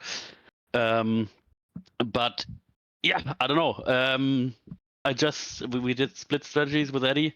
He was supposed to go hard, splash and dash and finish, and I was gonna go soft. And yeah, just for testing purposes. But Veilside, impressive performance on the hards. He was catching me towards the end of my first stint, and yeah, clearly paid off. Fighting for the lead with Gillis, and yeah. But other than that, I think a clean race. I had a few tiny battles in the end against cars on hard tires, but yeah, nothing to speak of. First laps were definitely the most exciting ones for me. But yeah, it looks like a clean race, and the server held up, so that's really, really nice. Yeah, I think the most lag we saw at all tonight actually came from you during some of those opening laps. Maybe even during qualifying, I can't quite remember. But interesting. Yeah, it was fairly stable. Definitely much better than the last server attempt we had. But yeah, thanks to the sponsors for that, by the way. Keza, Absolutely. since Veilside ended up so far ahead of you with that pit strategy, was there anything else aside from the tire difference that created that huge gap? I mean, you have to see that the tire change itself takes 20 seconds, and it's sequential to the refueling. I think my pit stop in the end took like 29 seconds, and now you have to see that if I didn't change tires, which obviously I needed because I was on softs, but then I would have saved 20 seconds, and I think in the end he was like 10 ahead of me. So I think that's really, really the key. But also, yeah, Whaleside just had like a really, really good pace on the hards. So I would have been, at least from my testing, between 7/10 and a second a lap slower than what I did on the hards. Well, I guess what I'm mainly confused about is he was well behind you when you came into the pits. Yeah. So that's already extra seconds there, and then I think he came out. Was it 18 seconds or 20 plus seconds ahead of you? Yeah, it could be. Like, I mean, I also had a bit of traffic. That could Could definitely also have play played a a role, bit of an but effect. yeah, I cannot understate how quick Whaleside was on those hards. It's crazy. Yeah, and I mean, he was definitely. I thought his pace was quite slow at the start. Of course, I had no idea that he was on a completely different tire compound, and the fact that he was able to stick with you guys despite that definitely speaks volumes about his driving ability. Do you think the single hard tire strategy is objectively better than the soft, or do you think that's going to depend from race to race? Like, comparing it to the last two races, I think it is the better option, especially because it's easier to keep track position, and if like Nürburgring Catalunya, the hard would be the better option. I think that's going to be the same. On the other hand, I think Hockenheim, the tire wear will be extremely low, so we might see some people go on a single set of softs. So yeah, it's very much track dependent, I think. But in general, I'd say the hard single tire is probably the best strategy, if you can make it work pace-wise. Absolutely. It's one thing that I do like about these cars is it seems to not be very predictable when it comes to pit strategy. Nismo, do you have more questions for Keza? Car Lover does, and that's how does Case feel about winning the prediction? Oh yeah, how much did I win? I actually didn't check. Quite a bit actually. If you voted, which you voted no, I'm guessing. Yeah, I got 1,510 points. It seems. Yeah, gambling addiction reacquired. Obviously, gonna spend all my money on CS:GO cases now because clearly luck is on my side. No, Hey, no, gambling is for kick. We're on Twitch tonight. Yeah, so I think if we didn't have a safety car in turn 1, then it's gonna be tough because it's like a really long sweeping corners focused track. Dirty are also playing a role, but I think in the midfield there were still some good fights, and I'm looking forward to watching the stream back. Oh, absolutely. The first half was battles up and down the field and no real big incidents, which was quite nice to see. Nice. All right, I'm not gonna hold you guys up any longer. There's still a fill to the brim ready for interview channel, and yeah, thanks for streaming as always, guys, and I'm excited for the start of the season next week. Been a pleasure. Have a good one, and good luck in those points-paying rounds as well. Thank you. See ya. All right, who are we going to bring in next? Maybe Fennec, because we always kind of leave him last? Yeah, we can bring in Fennec then. Fennec, welcome, and bringing you in slightly earlier than usual, because I felt bad for you, but you had a really, really good race, especially the first half, and then it kind of went downhill at some point. Can you first tell us about how well your first half was going? Yeah, I got a pretty good start. Managed to get past Veilside because he was on hards. Then had a good battle with Dan. He in the Porsche has very good brakes, so it made it a very interesting battle because he could just brake later. Made it quite hard to overtake, but eventually got him. So yeah, very fun battle with him. Yeah, and you. Can't No, remember no, go ahead. what position I was in, but it was pretty high up. Well, I think you were on for a podium actually. I'm not sure because I think Hayes pitted early. I think. Well, he I'm not did sure pit if that was for fairly early, damage but or if that I was think for- at the time you were still ahead of Veilside, so. I was ahead of Veilside, yes. I was on softs though, so essentially this is so where you it wouldn't have goes been able to downhill. mimic that strategy. Essentially, last week I decided, screw it, let's try all the tires, and I went hards and then changed to softs. I noticed after a few laps my tires were at 2.8 bar. Ooh. In case you don't know, that's almost a bar too high. Yeah, you wouldn't be dropping bars at that point. Yeah, I was also dropping a lot of tire wear. And it was not particularly pleasant to drive. So I decided this time, let's try softs. I can't currently save pit strategies and I can't be asked to make them every time. So tried swapping to softs again to see if it would happen again. And yes, it just seems like the default pressure for softs in the pit strategy is 2.4 bar, which is why they heat up to 2.8. So yeah, I decided, screw it. I'm going to see if it works for hards. It does work for hards. Just it required a second pit stop and dropped me a loads of positions. So that's essentially where it all went wrong. So no pressure pit for stop hards bug is at 1 all. point. No pit stop bug. I Okay. didn't pit for fuel either in the second one. And the pressure for hards is fine. It's 1.72 bar. So Yeah, so we've roughly learned what that you expect just normally cannot for trust the game when it comes to tire pressures, apparently. Yeah, just the default tire pressure for softs on that car, apparently. Pretty odd, but yeah.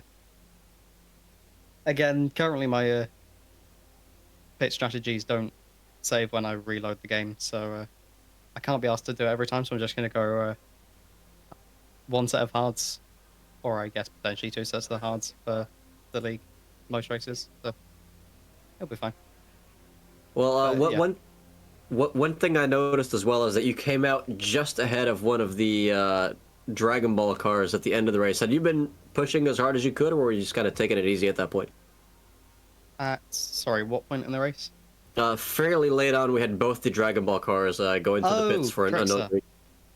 Yes, I was pushing pretty hard. I was within half a second of my soft times on the hards because I'd managed to learn the track a bit more. So yeah, still doing pretty quick laps at the ends, even. Wait. That kind of sounds like you approach this in the same way that Trouble does. I always have. I thought you got in at least somewhat a bit more practice.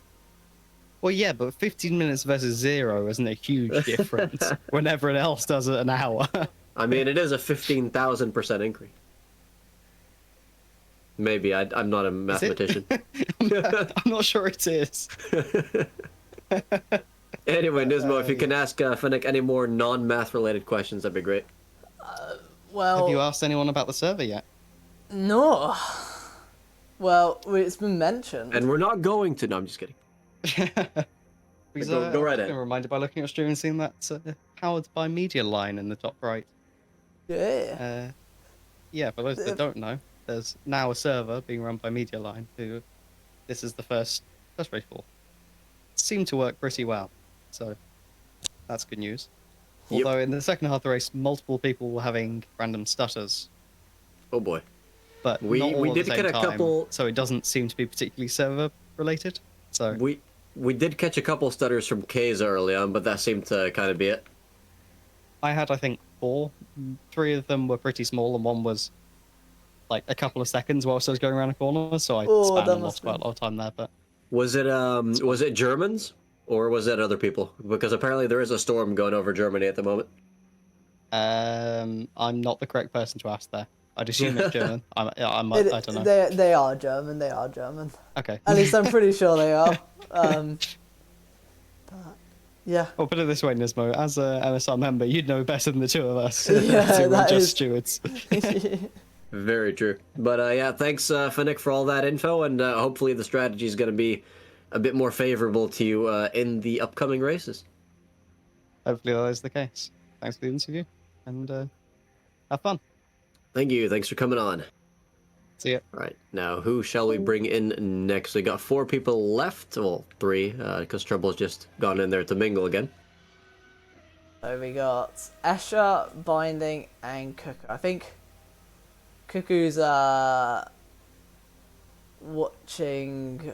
I think they're wait. Are they? I'm looking at their thing, and they might be watching stream. But I think who finished higher? We got Cuckoo.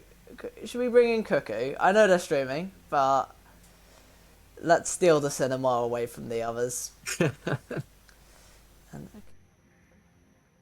Unfortunately, I don't actually have the race results on me because they have not been posted to the chat yet. I think, yeah, I'm pretty sure Cuckoo finished P5. Well, we can ask him. Hey there, Cuckoo. How dare you stream in our interview time? Good race, though. How'd it go? Yeah, pretty surprising, actually, for the race. I ended up P4, which I didn't expect. How could you not expect that after all those previous P4 finishes, though? I mean, I just sort of ended up going nowhere for most of my first stint, and I didn't feel particularly quick. And then I basically made it all up in the pit stops, and I came out of the pits, and it was P5 behind Escher, who then pitted. So I was P4. I had I think I came out with like a 3-second gap to Trixer behind me, and then I pulled that out to like 12 seconds. And yeah, I didn't expect P4. It just sort of came out of nowhere. I was like, oh, okay. I was pleasantly surprised. Yeah, and we saw some pretty good defensive driving from you early on as well. Did you have just one kind of battle like that, or were there multiple people you had to fight off? Yeah, a lot of the cars around me sort of had a bit of an advantage early on. I'd ended up starting a bit heavier than I normally would, and I'd take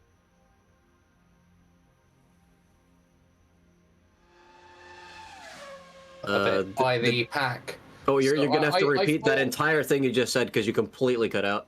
Oh, I can't. Oh, did I? Yeah. Damn. I was saying I'd started heavy and put the hards on, and I was just planning to run a longer first stint, but yeah, I ended up sort of getting swallowed up by everyone around me, who had a bit less fuel and had started on softs and stuff. So I ended up having to fight them off. And seeing all these different strategies was, I don't know, fuel loads, different tires, different pit strategies. What do you enjoy the most about driving with these cars so far? Well, that's a hard question, actually. I kind of like everything, really. They're quite fun. They've got power. They've got some aero. They're also quite...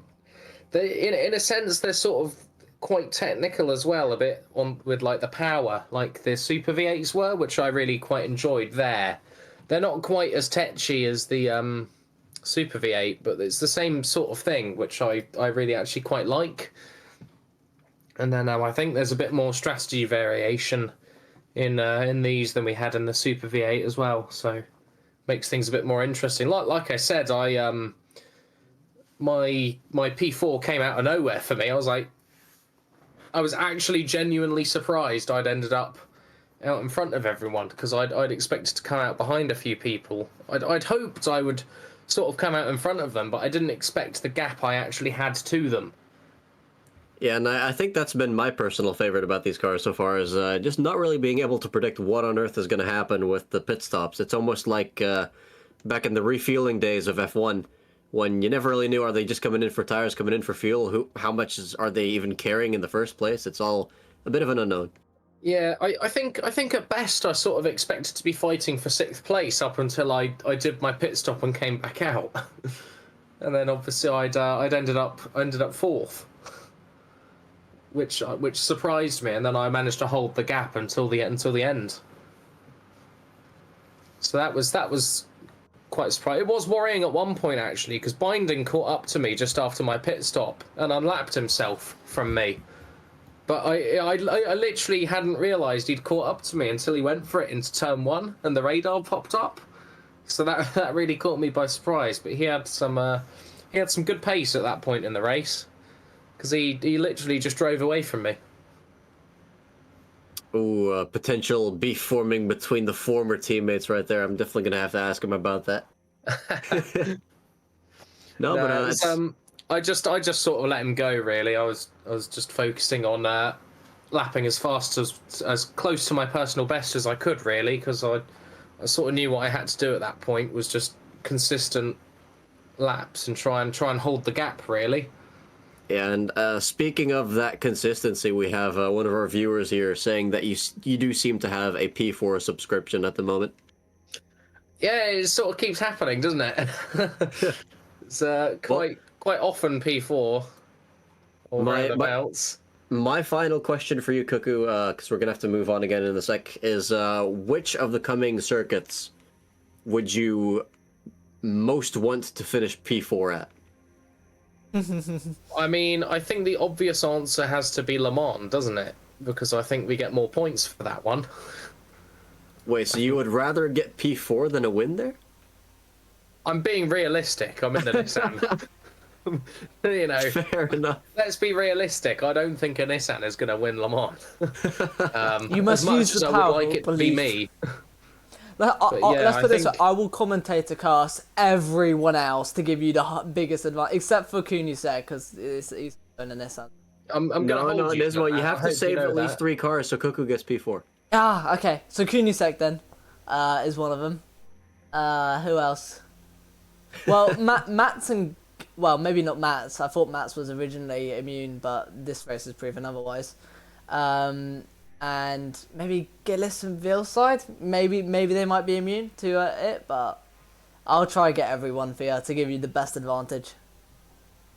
Yeah, fingers crossed I can do something at Le Mans. I'm a bit worried about it given the straight line disadvantage, but I suppose we'll wait and see what happens with it.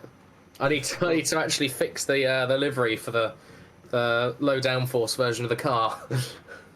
It breaks a bit on the back. I just want to address the allegations that I may have offended a few people in chat. Just because I said that Escher is a viewer doesn't mean he can't drive, okay? Oh dear, I also you think- upset everyone. I think Kez as well wants to be saved, but yeah. You're going to start demanding tribute to spare them from the commentator's curse. The hunger. We're It's gonna an have to- interesting little racket you've got going on here, isn't it? Oh, but Yeah, it's definitely been a good evening, though. I'd say 7 curses is a big improvement off of the 1 from last week. But, yeah, we're Wow, going to have to... Did you do that? Is that what happened? You Yeah. It was mostly cursed 7 Nismo. people? we've kept It was mostly Nismo. Jedlin, Exus twice, Mats once, Dimitrov once, and Shad once, and the entire grid once. Wow, So- you cursed Dimitrov so hard you broke his pedals. Oh my god! That is Oh incredible. god! Oh god! What have we? We have become too powerful. He's Nismo, do you have any more questions, though, for Cuckoo before we move on? No, none from me. But Right, yeah. well, on that ultra-powerful note, thank you, Cuckoo, for coming on and bringing some things to light there. And we're going to go ahead and interview your former teammate now. Ooh, have fun. I mean, Tell him I said hi. I'm being Will do. hydrated a bit too much. Oh god. But yeah. Hydrated. That's Alright. 4 in a row. Alright, thanks for having me, guys. And Been a good one. fun Thanks with for the coming rest on. of them. Or just Binding, I guess. He's the only one there now. Yeah, it's just binding. I think Escher's rage quit after my remarks. Okie dokie. Alright, well, Enjoy. see you next season. Well, no, sorry, next official Next race. season? You're not going to curse me that hard. Jesus. You're going to Yeah. poison me or something. No See you comment. next week. Not Yeah, next see you season. next week. See you next week. All right, have a good one. Now let's go ahead and bring in binding. Oh my god, it's happened. They found me. Yes. They're home. They're outside my house. Oh god. And your former teammate wished to say hello to you as well. She's a bitch. Okay, hi. Well, I was gonna address the allegations of the beef Because they Oh, they the did tell us that you racing one? drove away from them after unlapping yourself. What is that? Why am I supposed to not do that? Yeah, as soon as you overtake me, you're meant to spin out. There is no beef. There is none. Despite me calling her a bitch, she understands. I mean it with love. So it's all vegan then? Yeah, it's vegan meat. Gotcha. Tell us a bit more about your race though, because there was quite a bit of side-by-side action there at the start. I was assassinated by Escher. This was intentional of the Peaky Blinders team. No, what happened was that on turn 1, I was down on the outside, technically coming into turn 2, inside of turn 1, outside turn 2. Trouble was in the middle. I'm usually quite cautious on the start for very, very obvious reasons. Doesn't seem to help me, but that's besides the point. Escher on the inside of turn 2, instead of taking the outside of cutting the corner, basically, they wanted to turn into Trouble, which then Trouble, because he was hit, he bumped into me, and I was sent to this gravel pit for my sins. So that was pleasant. That knocked me down a couple, just a few positions. It was just a few. Was that any damage included? No, there was no damage in the race. Later on, I decided that it would be funny if I did it to myself and span into the gravel pit. That was great. Oh, I sweet. caught that actually thinking about it. Stint 1, not good, not great, not very funny, not haha, laughable. We don't talk about stint 1. Stint 2, on the other hand. Go on. I don't know what happened. Maybe they put cocaine in the fuel tank before I left the pits. But I was just fucking zooming. On my fastest lap was faster than everyone in the top 10 besides the top 3. That's not bad at all. I absolutely shat on X's existence. No offense, X, I'm sure you were doing great. Eddie span out before I got to him. He was too intimidated. So did Fennec. Exus actually got cursed twice by Nismo. Brilliant. Thank you, Nismo. I appreciate it. Anytime. I expect the money by next week. Anyway. Who else? God. Max, right at the end as well. I saw him. I saw him leave the pits, and I knew what had to be done. He started off his stint by fighting Gillish over being lapped like he was fighting for a fucking championship, which I will admit kind of scared me how he was holding Gillish up for so long. and then Gillish got passed, and his time had come. Take us through those thrilling moments. I was so fucking focused on just not eating shit that I think it was like lap 36 or 37 I overtook him. Either way, I was near the end of the race, and it was beautiful. It was great. I went from 17th after I spun for the second time to 9th. And I'm happy with myself, because I am simply that good at the game. Ignore that half the people in front of me have technical issues. Does not matter. Game's the game. They should have just not broken down if they wanted to beat me. That was just how powerful I was. That is a fairly fair demand, I must someone's say. computer broke, and someone's pedals broke. So, and someone cursed half the grid. So Dimitriev's pedals broke, and I'm Shad retired. I don't know why Shad retired. I think you might have just given up after pitting with a lot of damage. He saw how aggressively I was just absolutely eviscerating the field, and he knew he had no chance, so he gave up. So he didn't bother me. No, he did let me pass early on in the race, but then I span. I'm sorry. Oh yeah, we did catch that teammate moment actually. That was quite nice. Yeah, I was I wanted to fight Shad, but as soon as he let me pass, I was like, okay, fine. And then I overtook Escher, and then I died. So that was that was interesting. Is this going to be a theme? I'm just going to qualify near the back and ascend in the second stint. I mean, that's definitely better than doing the opposite. Yeah. Were you on a soft strategy? I was, yes. I really should have just went for hards and did a Gillish, but I didn't. Didn't do that. No, that was Gillish was also soft. I know.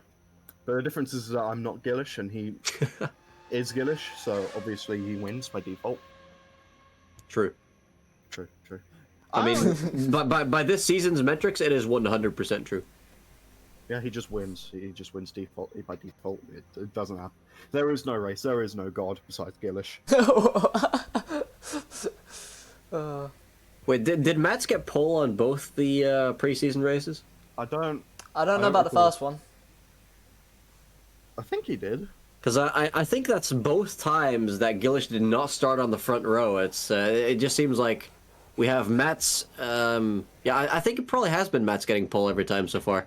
So it's like the default pattern is Mats wipes everyone's face and wrecks everyone in qualifying. Then he gets wrecked by bad luck in the race, and then Gillish just takes the inevitable win. Indeed. And then there's Dimitrov somehow qualifying near the front before breaking his pedals out of sheer speed, I guess. Yeah, I mean, it was an impressive first 2 laps and qualifying, must be said. The man he will get better and he will get more consistent. And when he does do that, there will be another person at the front. All he needs, and mark my words, all he needs is a controller. No. Because controllers don't break down like that. Finding that was the most disappointed no I think I've ever heard. You're just like, no, why? No. Why would you even suggest that? Martin, what is wrong with you? I need you to speak to me for a bit. Look me in the eyes. I know you're outside. I know you're recording. I know you're outside my house. I'm looking at you right now, motherfucker. Oh crap! I gotta run. Yeah, that's right, run, boy. I'm coming. Oh, no, already coming. Just take my wheel with me so I can continue talking. I've got my push to my wheel. Just flip it off the base, holding down the push to talk button while I fucking sprint off. I don't know where I'm going with this. Anyways, yes, I thought I did pretty good today. It's like I just wanted people to acknowledge that I went from 17th to 9th. Thank you. I know I have my ego needs to be fed, just so I don't lose my sanity. And speaking of feeding that ego, do you think you're going to be able to maintain those kinds of performances over the season? Are you really comfortable with these cars? No, don't be silly. I'm awful. Anyways, I don't know. I feel like I could probably at least get the top 10 more often than not, at least. That's a pretty good goal. I guess we'll see. All right, well then I'll leave the final grandiose $1 million question for you to Nismo, and then it's going to be the end of tonight's stream. Should never give $1 million question to me. I'll think of something dumb. Hold on. What is the best shade of green? Oh, that is a great question, actually. I see you, Nismo. I see you outside my house. You're hiding behind that red car. I'm coming for you, boy. You didn't pick the Nissan, now you're gonna pay. Nismo, turn on face cam. I want to see this fight. I wanted to take the Nissan, but I also wanted to not finish dead last. So here we are. He's fighting back. He's fighting back. Oh, shit, he has hands. He has hands. He's beating me with the wheel. Anyways, do you have anything this way, or? Well, except for what's your highest chance? Well, out of all the races to come, what do you think your highest chance is to get a performance similar to this? Oh god, let me fucking look at the calendar real quick just so I can remember what's going on. Definitely the Nordschleife. We're driving around the Nordschleife. Oh fuck. No, please tell me you're not. No, I'm looking at the spreadsheet now. Please tell me he's not. It's a lie. It is a German track, but it's Hockenheim 2001. Hockenheim for the Mercedes should be pretty good. Silverstone I'm actually half decent at, so I might do well there. There's a lot of straights at Austria. So Nismo, quickly write his Silverstone comment down because he's in the commentary booth. That would count as a curse if he fails. I hate all of you. Le Mans should be pretty good for the Mercedes. I feel bad for anyone driving a Nissan. But one of the Mercedes is going to end up flipping, so there is a chance that... it's true. It's going to be me. It's going to be me. Donington, I'm awful at Donington, so no. Suzuka should be fun, and Is there any differences in the 1993 Spa-Francorchamps compared to today? Yeah, the bus stop? the bus stop is a bus stop. Oh. Y- Oh, right. Yeah, sure, I remember. Okay. I remember now. I've driven around it before. I just didn't remember off the top of my head. Well, as long as you can remember while driving on the track, it'll be fine. So, generally speaking, the Mercedes is the best when there's a lot of straights, right? Yeah. It's very homophobic. Yeah. Which is why I can't perform in this car, but that's besides the point. So Hockenheim, Austria, Le Mans, and Spa should be pretty good tracks for this car. Of the other tracks, I imagine the Porsche will probably perform better. But either way, it doesn't really matter too much, as Gillis shows, just dominating in a fucking McLaren. And Tomba last week, who qualified near the front in a Nissan, so it doesn't really matter in the end. It's mainly about driver skill. But if you want to talk about cars, anything with long straights, You've got a chance. debatably. All right. Well, the actual $1 million question, then, according to one of our viewers, is how many D2 decals are on that Merc? Anyway, I do not know who asked that. Who asked that? it may or may not have been Car Lover. Car Lover. You're lucky I don't know who you are in this Discord. I will be hunting you down, boy. How many D2s there are? The answer is yes, and you'll have to ask Shad because I'm not the one who made delivery. Well, I know what I'm doing with my take note free there, time that's over good this. information. I know what I'm doing with my free time over this week. So, Nismo, just come over here real quick. Just come close. If the Dragon Ball livery does not get S tier, sleep with one eye open, motherfucker. Okay, so what you're saying is F. Okay. That's it, Martin. I need my braces. Where did you put my brass knuckles? Are you saying, Binding, that you're going to be my new co-commentator? Oh, I wouldn't mind commentating someday, but until then, can't really do that in the middle of a race. Yeah. Fair enough. Well, thanks for coming on anyway, Binding. It's been a pleasure. Of course. We'll see you guys next week. All right. Have a good see one. you next week. And yeah, that's going to be end of the interview. Oh, I've turned the intro on by accident. Turn that off. We need an outro where everyone's just driving off into the sunset. And oh yes, Carl said a raid as well. We definitely. I'll try and set one up.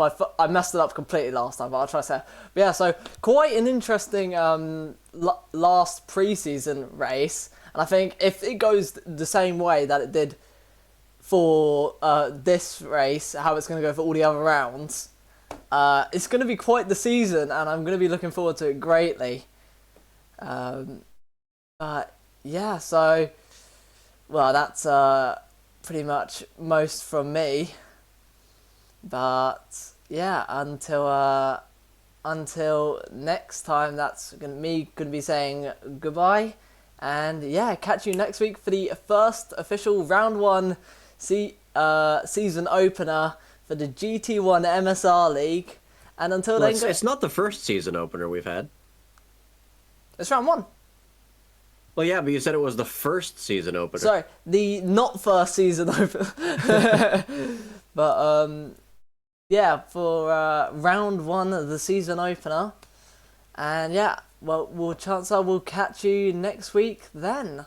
So until then, guys, have a good one. And Carl, I'll see if I can set up that raid. Goodbye. Good night, everyone.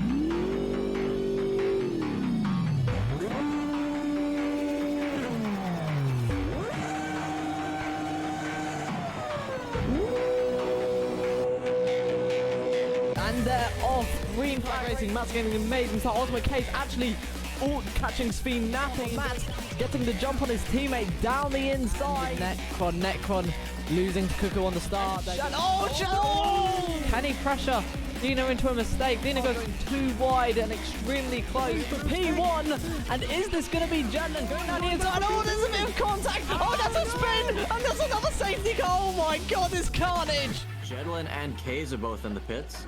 Fennec, Exus, and Dean are all coming in as well. It'll be very tight if he still wants to make it to the back of this pack, but in the meantime, we do have everyone out of the pit, so we're probably going to get going on this next lap.